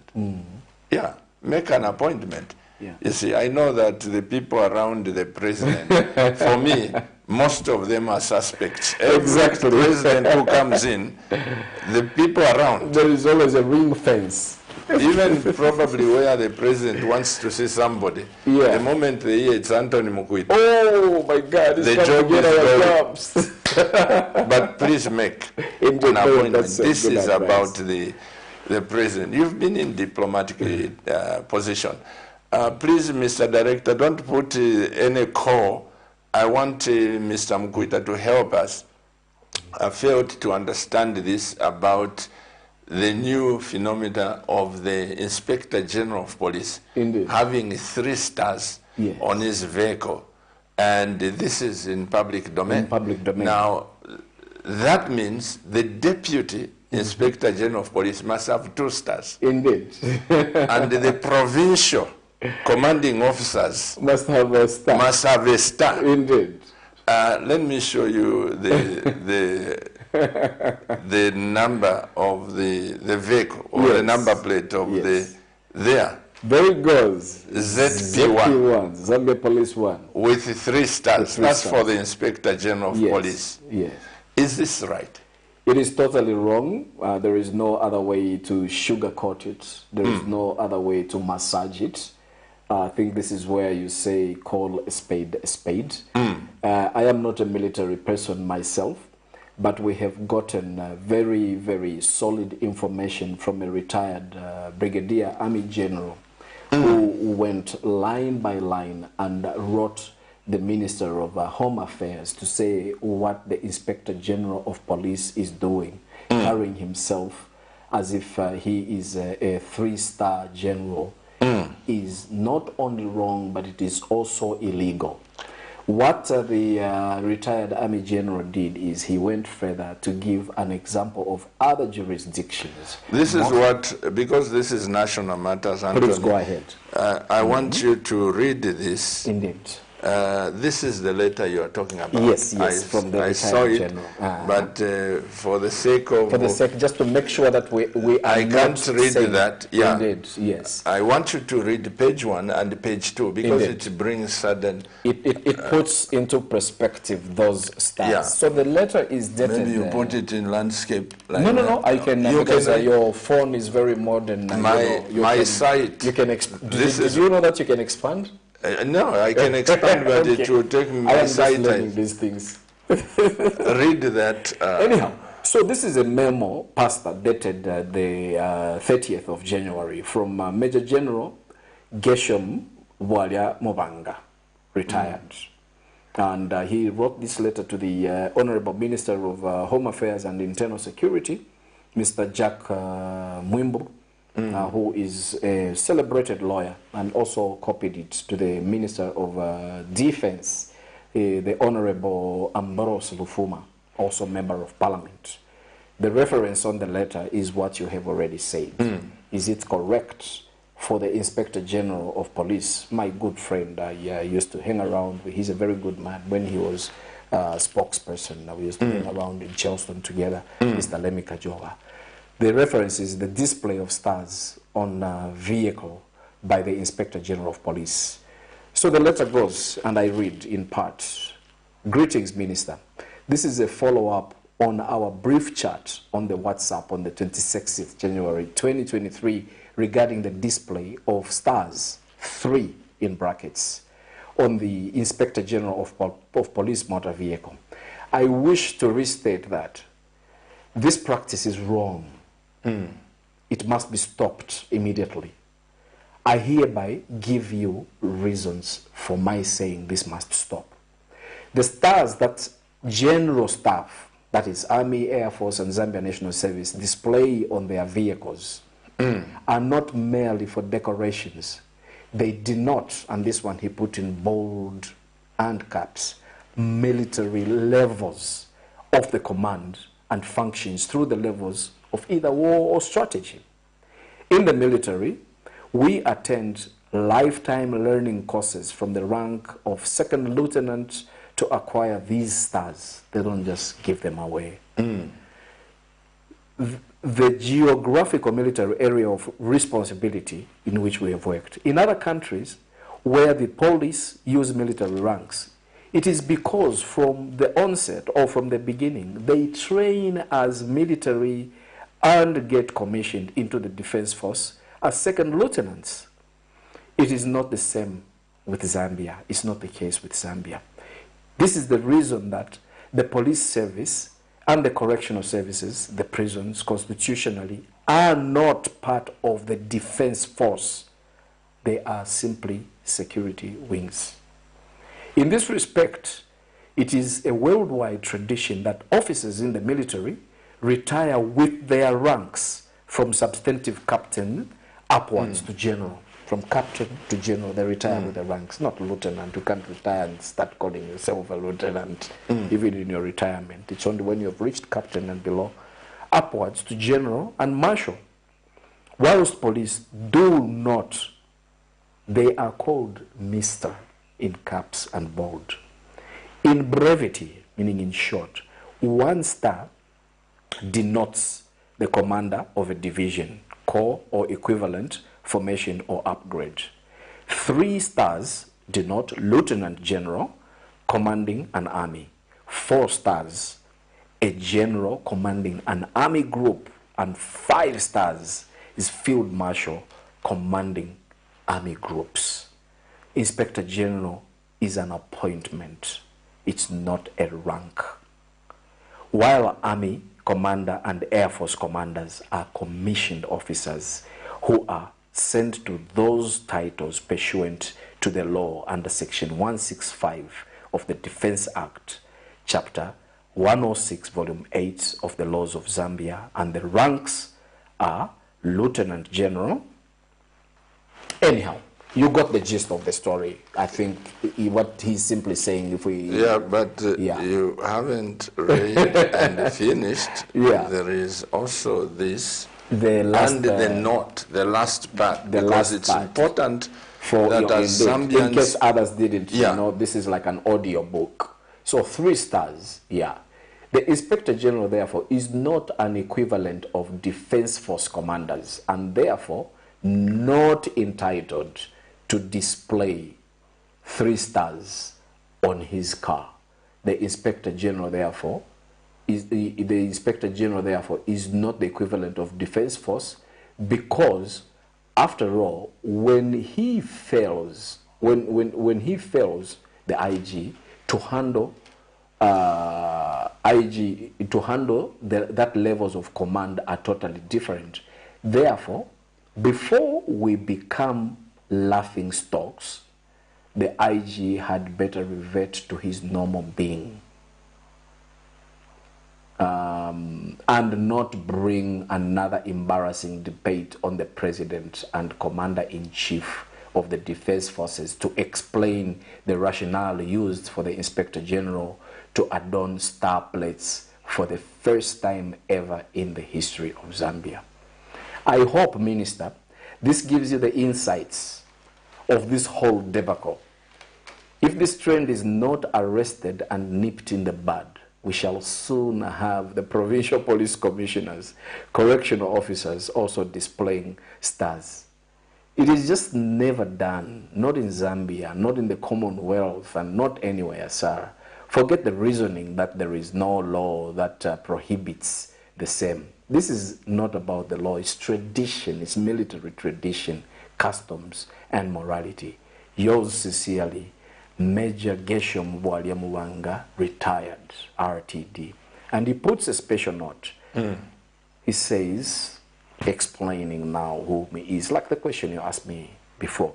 The author is a retired officer who served in the Zambia Army from December 1969. I wasn't born then, by the way, to March 1982, who received training in India, Pakistan, and visited military jurisdictions in Yugoslavia, that is now the former Yugoslavia is now Czech Republic, Slovenia, those are the countries I mentioned, Germany and the United Kingdom. He rose through officer ranks to the rank of major until his voluntary retirement aforesaid. He's now practicing as a lawyer of over 30 years standing at the Zambian bar.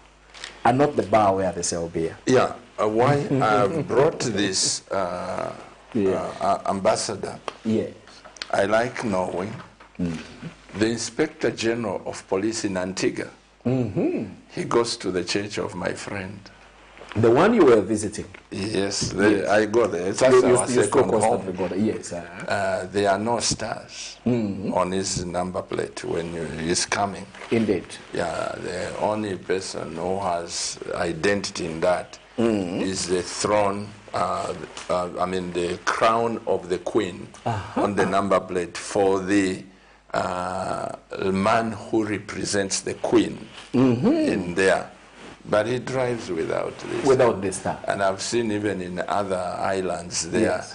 I've seen it in the UK where the boss of Cosmopolitan Police. Yes. There is no star, there is not. Where is this tradition coming from? It's like the Major has mentioned that it's happening for the first time in 58 years. We're going to be 59 years on October 24, 1964. But then if you've noticed, there is a lot of things that are happening for the first time. There is a breakaway from tradition over what used to happen. You know, now we have AFRICOM. It was never there from 1964. We have, several other weird things happening. I'll give you an example because you've given me an example of your friend in Antigua. In Germany, that has such a huge number of ambassadors because, it's obviously the world's #4 largest economy, so everybody needs to have representation in there.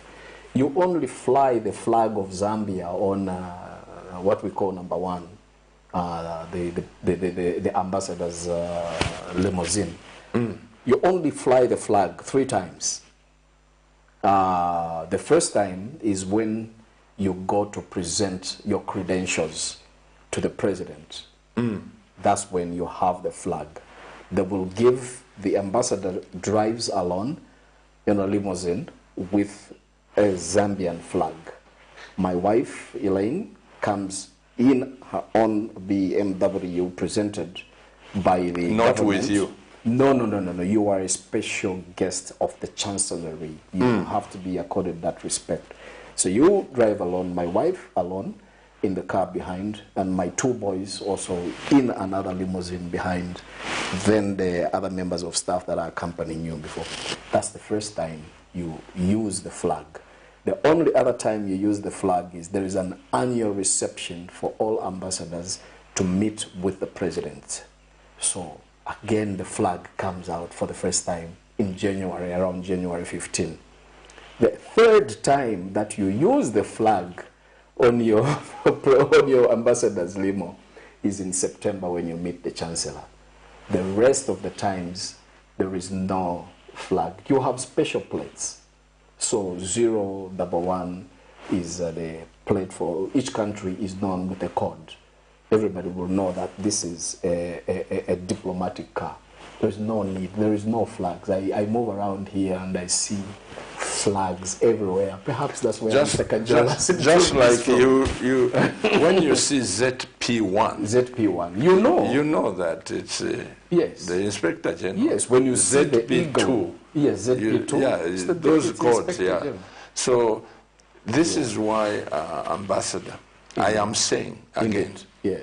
I don't know whether it's the minister who should look into that Home Affairs. Whether it's absolutely. Whether it's Mr. Kajirai, who is a friend, indeed, or good man. Maybe it's the president who should say why those 3 stars. I don't know. Indeed. But I say this again. My bringing out this point is to help my nation, which I love. Yes. I don't have another nation where I can go and say, Mr. Anthony MUKWITA, you are wrong. Indeed. In the interest of the nation, I don't have any nation. No. This is my nation. And this is a great nation, Pastor, by the way. Absolutely. Yeah.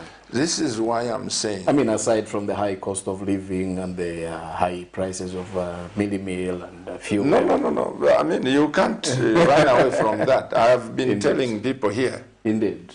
I'm feeling it, even myself, without pretending. Because for diesel, to run that big genset you saw, yes, Ambassador. so that you don't have disruptions. It's 2,000 kwacha every day. My to run that on diesel. And when there is a load shedding, yes, we spend 3,500 kwacha on electricity every Friday. That is 14,000 per month. You know, now you have the reporters to pick up the news. To pick up the news, to go to Kanyama. Each car needs about 500 kwacha every single day. You know, I'm speaking this because members of staff are listening to this. Indeed, yes. Now, where do you get that money? Indeed. To run all the errands? So if fuel goes up, if these things goes up, sometimes you tend like, shall I close the news or not? What do these good reporters... You know, the point you raise, Pastor, as an employer and as a man of the cloth is a very important one. It has left lots of people wondering what led the government or the power utility company to start exporting or selling power when they knew very well that the consequences... Mr. Director, please open the lines. I didn't say that we shut it. I wanted us to read the letter. Yes, yeah. Let the people call, let the people send the text messages. Yeah. So I was saying that it baffles the mind. It makes you wonder what the rationale was to start selling power when it could lead into entrepreneurs like yourself having to spend more than 2,000 kwacha per day to run a genset. And it's because you have been at business and you've been a man of God for quite a while. So you are basically a man of means. What about those people who run barbershops in Kalingalinga? And let's pick up the call. Please put the lines on the hello, who is calling? Yes, Mangala calling within Lusaka. What's your name? Mangala. Mangala. Yes. Your line is so clear. Please go. Good evening, Mr. Mangala. How are you? And Happy New Year to you and the family. Same to you, sir. Yes, sir. Good to see that are getting issues. Thank you very much. Your line is so clear. Please go ahead and make the contributions. Yeah. It's a lot specific to Pastor. You know what that's going. I'm very, you are a good man. You're putting, you know, you always took opportunity in our country. Not to these politicians. Say unite, and then from there we see go forward. How we're going to develop our nation. You see, Pastor, the problem we have, this time I can be open, is the president. The current government, there's a lot of pretense in Mr. H. When he's speaking to the public, he has got another picture. But inside, he doesn't even want, you can just see from this type of governance. He doesn't want you to say, same to what the PS did, he can't mention that. I know I've talked to a lot of senior members that always watch you, and I thank you for your wisdom. You talk a lot like this, you're just a great politician. Why can't you advise the president? Now, Pastor, I'm coming to advise you. Pastor, there, I think the church must go. If they tell me no more, I'm already on top of that. What is that? You are inviting President Eric Arungu, then you are telling me that no, I will come up from a talking word. How does that sound to another political party where the president belongs? So, Pastor, the problem for Ambassador MUKWITA is very much clear on the issues you're trying to raise. High cost of living, the issue you are going to say, advise the president. You tell me on that one, you are doing that one. And there's a lot of light too much inside inflation. They have taken people for granted. They have, you see, we never want to advise the people, and the person who has got this disease in this UPND is the president himself. He doesn't want to hear advice from the PF, no. That's what you need to hear. Even though maybe that's not Mr. MUKWITA can go there, Ambassador MUKWITA can go state out, and then this project you're trying to show the nation, he can share with the president. He can't give him that authority. Even if he can give him that, he can grant that authority to some Ambassador MUKWITA, he will pretend. Well, don't cut. Please, I cost of living. And I was just telling you, I will change the Makata.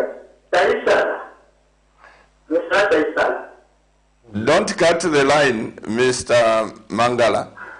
don't cut the line. Let me say this.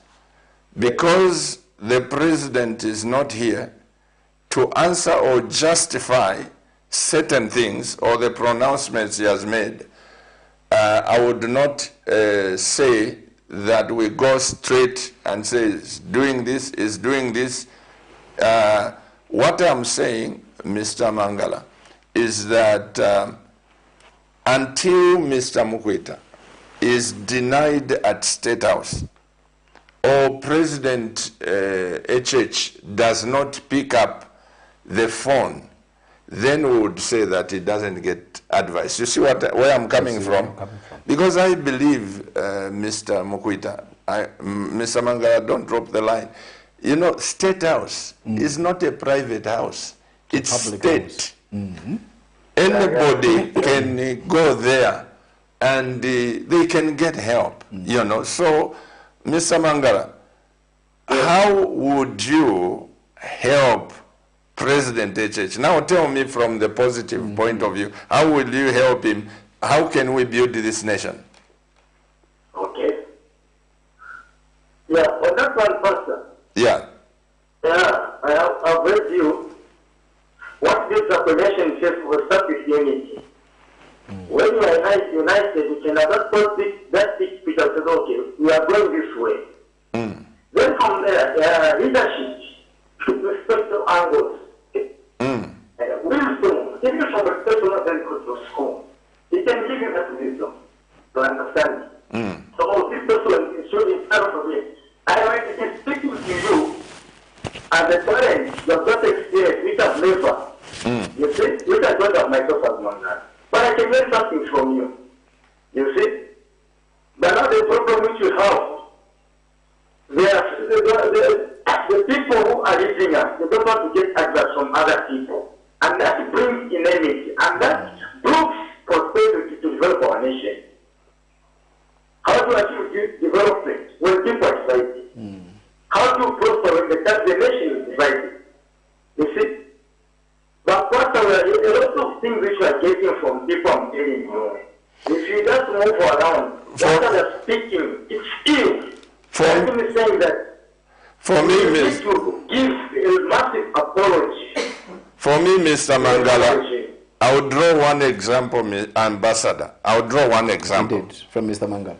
No. I'm telling Mr. Mangala, you stay there, you are part of this audience now. Indeed. You know, I would draw one example where I fail to understand. Yes, Pastor. You see, the president is on record to say, don't pick people. We are now using the law. Don't pick the people, until you have investigated them. Yeah, exactly. Until you have exhausted. Indeed. Don't trouble them. But here is the police, they go to pick President Shimbagambwile. Yes. And lock him up. When the president has been saying, give bond. If the case is bondable, Indeed. Give them bond. Indeed. So I don't know, before we accuse the president, there are these law enforcing officers, either they take the president seriously or they are doing it out of malice. Indeed. You see where I fail to understand? Indeed. Papa, Yes, Mr. Mangala. just on that one, on our Chimbagambwe, we were surprised today when the police went to arrest you at this place in Woodlands. Our company has mentioned that. Our president texted me to say, President, you know that you are attacking tribalism. Our company said that just solidarity. We argued for almost 45 minutes. And that was not maybe to explain the when we didn't get him properly there. Then today they have made an arrest. And then from there, here comes Mr. HSI, the way Ambassador Peter put it to say, he was voted to say all those things he counted as he's going to bring change. Now, apart telling yourself you are seeing this thing, where is the rule of law? We had illegal election, the court has ruled this, they went ahead to hold that illegal election. For Kawusha, what? You see, is that rule of law? London are watching. I hear you, Mr. Mangala. Thank you for calling. Thank you, Mr. I hear you. Let's give room to other people. Thank you. The arrest of Shimbagambwile, the president has said, if people can get bond, Indeed. give them bond. Actually, he said much more. Yeah. He said much more, Pastor, and I'm glad that you brought it up. And it sounded so inspirational when he was coming into office in some of his first speeches to the nation. He said, I am a person who has been arrested more than 127 times, and injustice has been done to me by the previous administration. I do not want this to ever happen to anybody else. Yeah, he's on record for that. So it was so rewarding and so warm to hear that. It was almost like listening to Nelson Mandela, the man who was unjustifiably jailed for 27 years. And the first thing he did when he came was to forgive his aggressors. But what we are saying is the total opposite, especially on the case of Mr. Chimbakambwe. I understand. I need to verify that he was arrested for illegal assembly in his own house. That is almost tantamount to you and I here seated, and Madam Victoria Chiluba and our director, and being picked up for illegal gathering. Let's pick up this call we hear. Hello? Hello? Good evening, sir. Yes, this is Pastor Chura. What's your name? Good evening, sir. How are you, and Happy New Year, sir? What's your name, sir?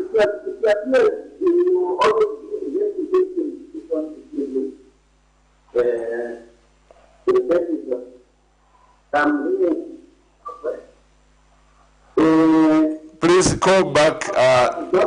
The line is terribly bad. I'm hardly hearing. I can't hear. Please drop the line and call back. Sorry about that. You see, this is what I think, Ambassador. Indeed. This is what I think. Your thoughts, your opinion. Yeah. You see, many people blame the president for certain things which you talked about delegation. Yes. Surely, does the president, should he get involved to arresting Chishimba Kambwili? No. The president? Where is the IG? Indeed. Where is the Minister of Home Affairs? Yeah. Honorable Jackie Mwimbu. Yeah. You know? Yeah. To load everything, you jump the IG, you jump the minister to say the president has done this. Until the president comes. I'm not defending him. Indeed. But having worked with presidents, yes, having saved these presidents on a personal level, some of the things I tend to say, is it the police? Yes. Is it the minister? Working on their own. Indeed. This is what I'm... No, your observation. Let's pick up this call. Hello, good evening. Good evening. Good evening, sir. How are you, with Ambassador MUKWITA? Permanent bless. How are you, sir? What's your name? I'm Joel. I'm calling from Toma. Joel. Your line is very clear, Joel. Please go ahead and speak to the nation. Okay, thank you, sir. I have got, I think, 2 questions which the Anthony MUKWITA Ambassador has also to answer. One, yesterday he was again on air. On the interview he had yesterday, he spoke about the same current rate, the kwacha and the dollar to be at 16.0, whatever he has said. But I'm sure the studio must have what was the ruling rate that time. He was advised that it was at 22.50 and he couldn't defend that it was just dropped. I think that is not fair. Is it because he was outside Zambia when the kwacha was that low? Or when it was very expensive for Zambians to buy a dollar? Then the second one is that he must also be able to compare the delegation on the presidential trip. Those days we used even to have a lot of those singers dancing with the president overseas. Was it so pleasing for him as an ambassador to see his own president dancing like that wherever he was? I don't think that was very correct.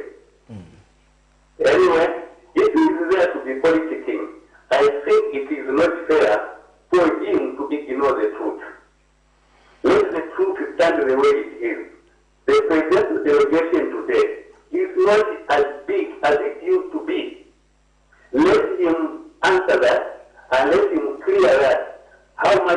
dollar, let the studio produce what was ruling that time. So that sometimes we speak the truth and shame a liar. Who is lying? This is a studio. If the pastor trying to cover MUKWITA like the dollar was 2 at 15. Let it be proved this even pastor. Otherwise, we'll be shining to listen to some contributions by these people who come with it. What are leading us? Thank you, good evening. Joel. Are you waiting to hear to the end? Joel, before you go away, are you there? Yes, I can get it. Joel, Mr. MUKWITA, Ambassador, you must answer to that. Indeed. And he has talked about the delegation. Indeed. But I want to throw to Joel, this is national matters. We lost him. Anyway, he said he will listen to the end. Yes, I want to throw to Joel. How best can we help the president and the UPND Indeed. to lower the cost citizens. of living, Yes. so that everyone is thankful? Indeed. Because like you said, in Salata Isala, It has no size. But about the delegation, Indeed. the president doesn't move with those dancers, doesn't move with those. Mwanawasa wasn't doing that. Chiluba wasn't doing that. If President Lungu was doing it, let's not go in there. But he has brought two important issues. Yesterday you were on I have a weekly appearance on KBN TV with Pastor Kennedy Mambwe and Wiseman Zulu. We call it the analysis. So we look at major events of the week, which involve the cost of living, they involve the high prices of fuel, a lot of issues. I'm going to look at the Kwacha. I'll ask. Indeed. I'll ask my team. Indeed. To give me the rate. Before President took over. Indeed. And like Joel has said, yes, I'll bring it and splash it on the screen. I will say it as a matter of fact. Brother Chris Muvunga, the former governor of the Bank of Zambia, is a personal friend of mine. And we were even having this discussion, even before elections. He had left about $3 billion in reserves. And the day he was leaving office in August, it was 15 kwacha, 15.8 kwacha to $1. And if Brother Joel is watching and listening, you know, these days information is so easy to come up.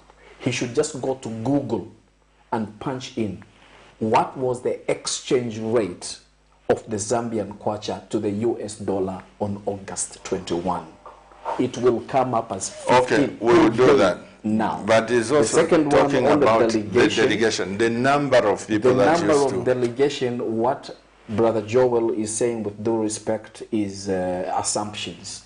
I haven't counted how many people that President Hakainde Hichilema carries when he goes on his international trips. Neither did I count the number of people President Edgar Lungu did carry. But the point, the biggest point that Brother Joel is missing is that we talked about delegating, giving responsibilities to somebody below you because you trust that they will deliver in the same manner that you must.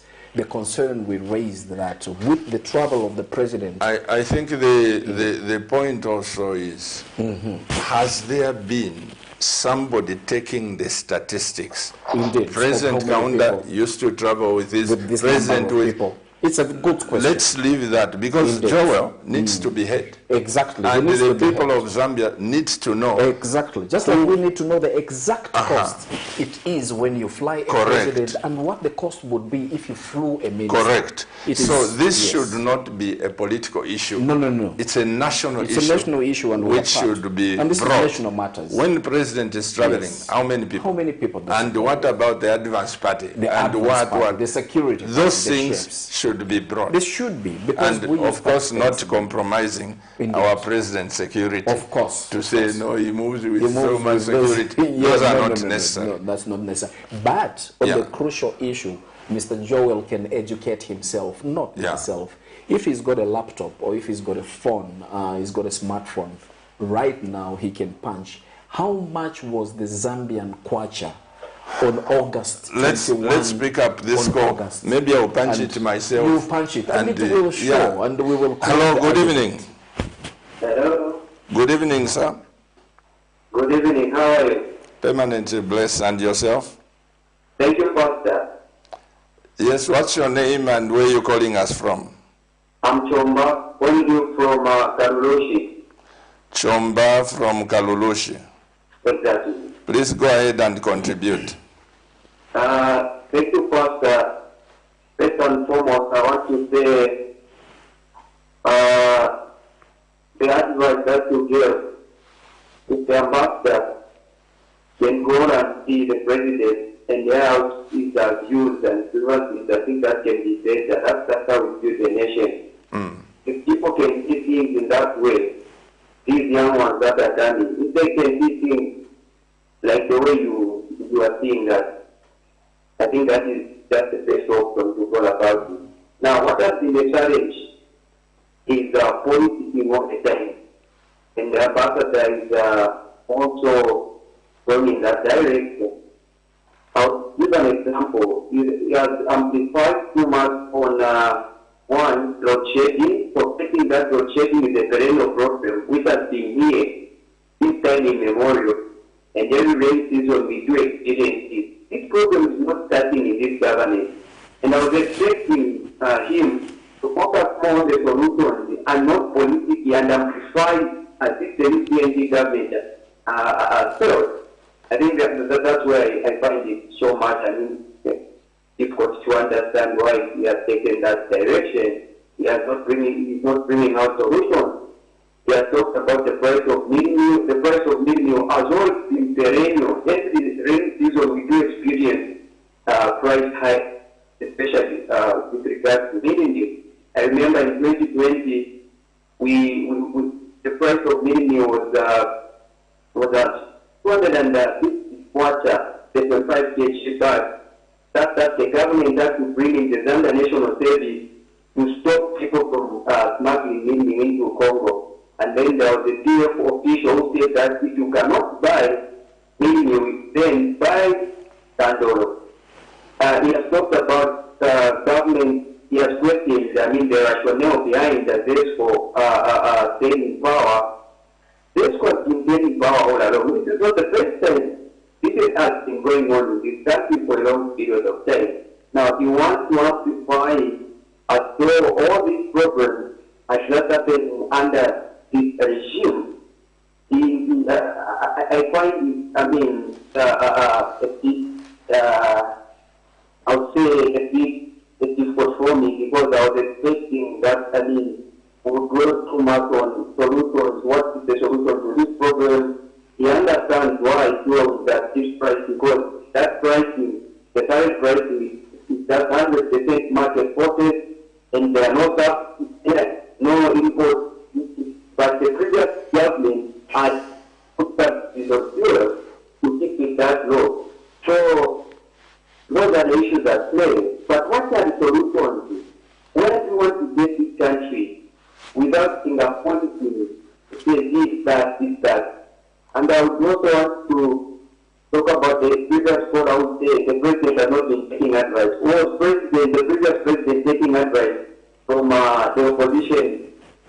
When this president was in opposition. Now, Chomba. Hello, Chomba. In the manner in which they did. Chomba. Right. So it's just in politicians not to get advice. And this issue of Singapore will not take us anywhere in the country. Okay. Let us bring solutions on the table so that we move forward. And the rest of, think of the future that is coming 28 years so that we... Oh, sorry about that. Sorry, yeah. Sorry about that. May I say this? Yes, please, Pastor, go ahead. I want to make my own judgment. Indeed.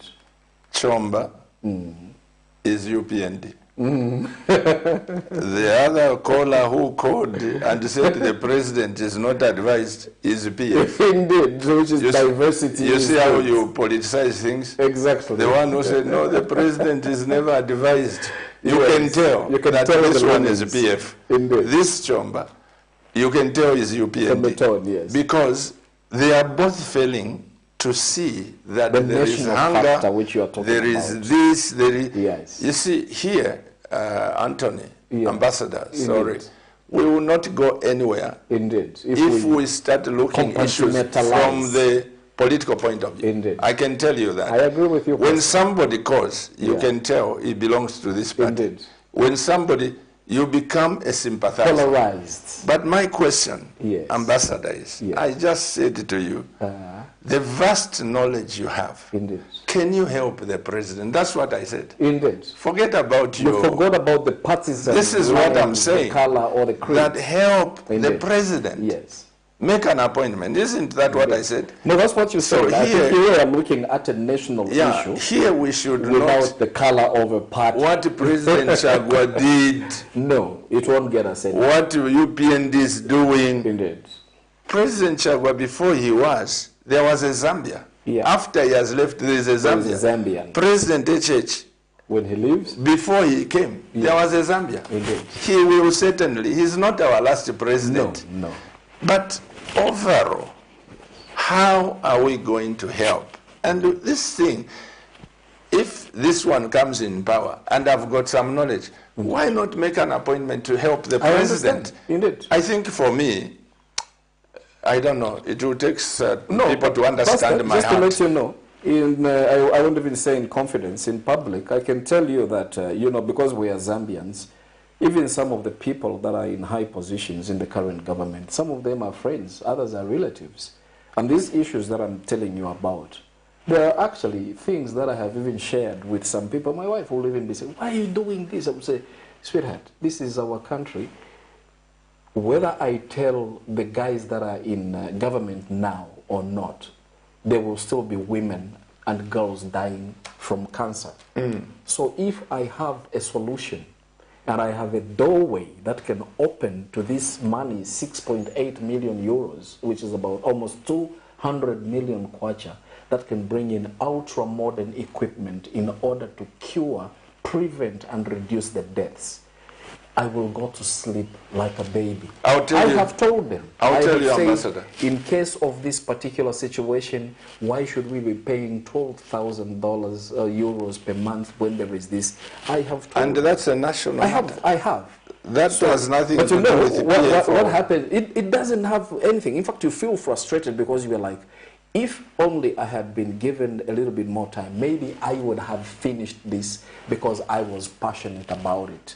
But when somebody else comes in, they forget about it. Pastor, which also brings me back to the issue, remember we are talking about Mr. James Ndambo, a Zambian billionaire philanthropist who was giving out scholarships, who was building hospitals, who was taking people outside, who started this concessioning, which the government had not done in 19 years, who signed the contract. And that contract is binding. If you cancel it willy-nilly, international law means that $5 million that he pumped into building that port will have to be paid back to him. With interest. Perhaps. With interest and for the entire duration of the contract. And there is a precedent to this. The Mpulungu Harbour was the same thing. I think the contract was cancelled under President Michael Sata for one reason or another. Yeah, but, and those people but were it still takes paying me in back. full. It takes me back. You know. Ambassador, look, Yes, Pastor. when President, assuming President HH makes a wrong decision Indeed.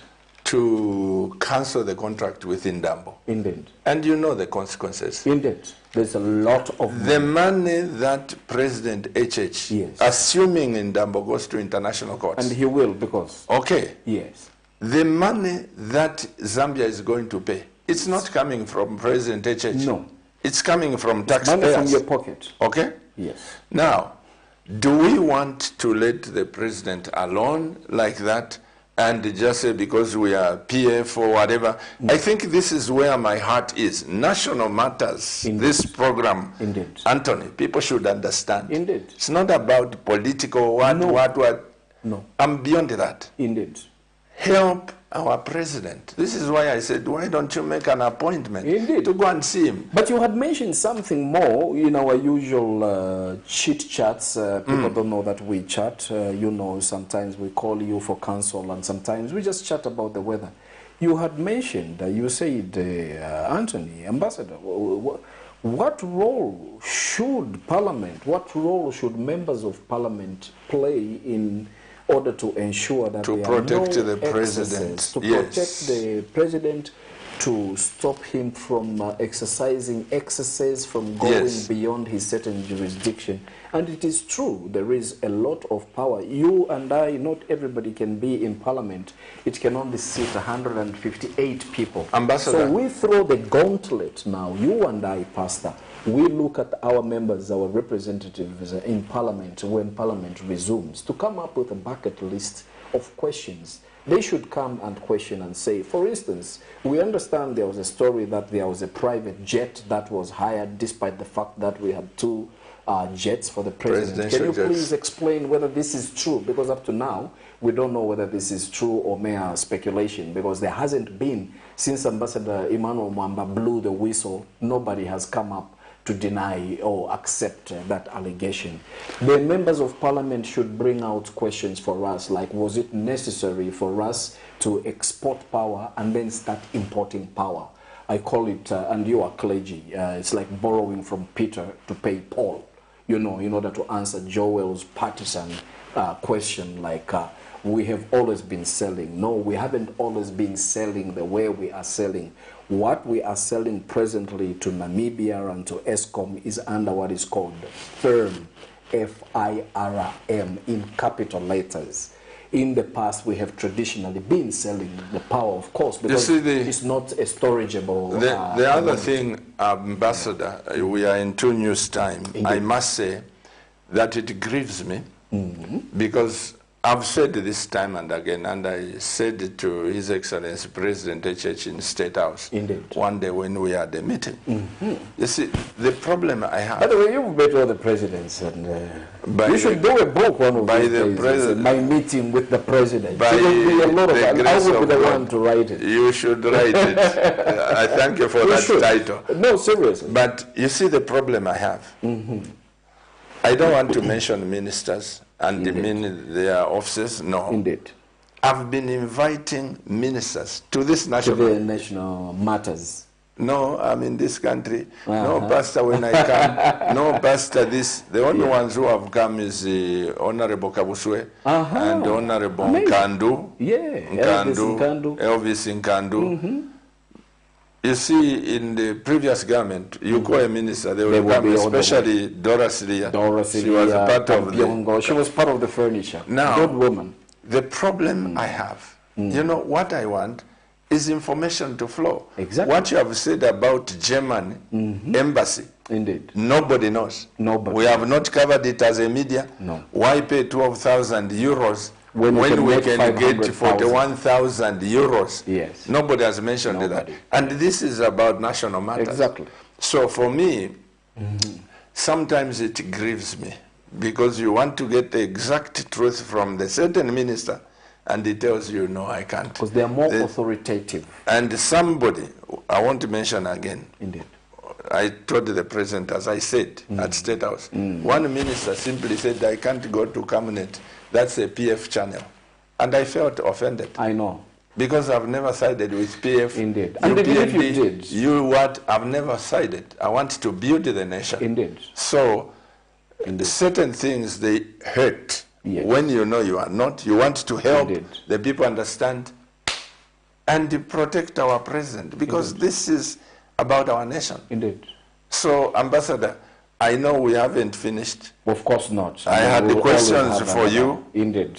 But news has to come on. News has to come on. Of course, yes. And also next week, I have President Kalaba. Aha. Is coming my to be former with Minister of Foreign Affairs. Foreign Affairs. Please give him my regards. And I will do that. And I wish I could have these ministers one after another so that they clear the air and see how they can help the National president. matters. Because everyone, Yes. when things go wrong, the president. The president. What about the Things permanent go wrong, secretary? the president. What about the What is minister? the PS doing? Yes. What is the PS Indeed. doing? I don't Indeed. have to be at university to know Indeed. that the CEO of every ministry is the The PS. permanent secretary. Yes. The minister is there for graduate, policy making. Yes. But we go straight To the because top. the buck stops with the With president. the president.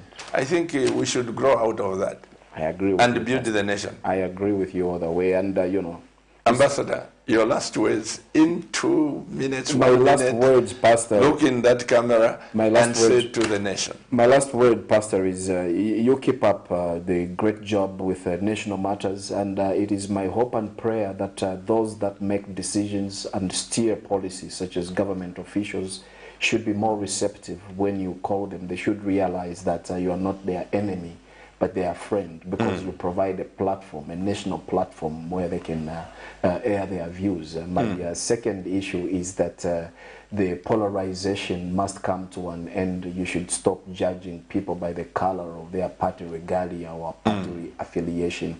It has almost become as if it is criminal for one to belong to a certain party and another in a country where we're supposed to be have freedom for affiliation. And lastly, beautiful Zambia. This country is a wonderful country. Some call it the last bastion of democracy. We have had undisrupted change of power from 1964 to the 7th president that we have today. We should cherish the peace that we have in this country of 365 days of sunshine. Because if we do lose this wonderful peace that has been heightened by either tribal or party affiliations, it will be so hard to bring it back together. Let's not judge each other based on who belongs to what party. It's not illegal. The pastor is Pentecostal, I'm Catholic, but we still eat and we break bread and wine together without having to kill each other. So let's not kill each other. There was a saying that let's improve on making love and not war. Let's love each other. It's a beautiful country we have. There's space for everybody. And I'm most grateful once again, Pastor, for giving me the opportunity to pour out. It's more almost like therapy. Ambassador, you are most welcome. I can only say that as politicians, Indeed. pray for one another. Of course. Don't pray PF prayers. No. National prayers. UPND should not be praying UPND prayers to favor your groupings. Indeed. Let's pray for one another. Yes. And even in your prayers, remember President HH. Indeed. Remember President Lungu. Remember all these presidents. Indeed, they are leaders. important to our nation so that there can be love and unity, as you said. Let's pray for one another. Amen, Pastor. Thank you for coming.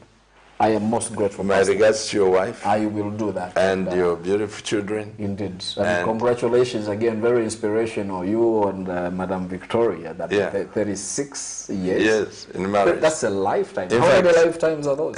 In April, on the 12th of April. I will remember. That's that. when we'll be celebrating our 36th. We will bring 37 years. April. 12th April. Away from the screen, I We'll will be come over to give us some tips on how we can go beyond. Absolutely. Indeed. I want to thank God for Ambassador MUKWITA. I want to thank God for the President of this Republic and the government. I want to thank God for the presidents of the opposition. My words to all of you in leadership. This is Zambia. You were born in Zambia. You will die in Zambia. You will leave Zambia. Please improve the outlook of our nation. Indeed. Let's not fight on political platform, tribal platforms. Let's come together and have the national agenda. Before your time comes to be president, let's rally behind President HH, give him your ideas. If he fails to implement them, It is him who has failed. But let's not be jealous to say this idea is good, I will implement it when I become president. No. That is not a national spirit. I want to thank God for the director, the young men that are in the studio working tirelessly around the clock, TV cabinet staff members. You are just fantastic. May God continue to bless you. To the church leadership, you are a blessing. To my wife, the CEO of this great television station, I'm forever grateful for our leadership.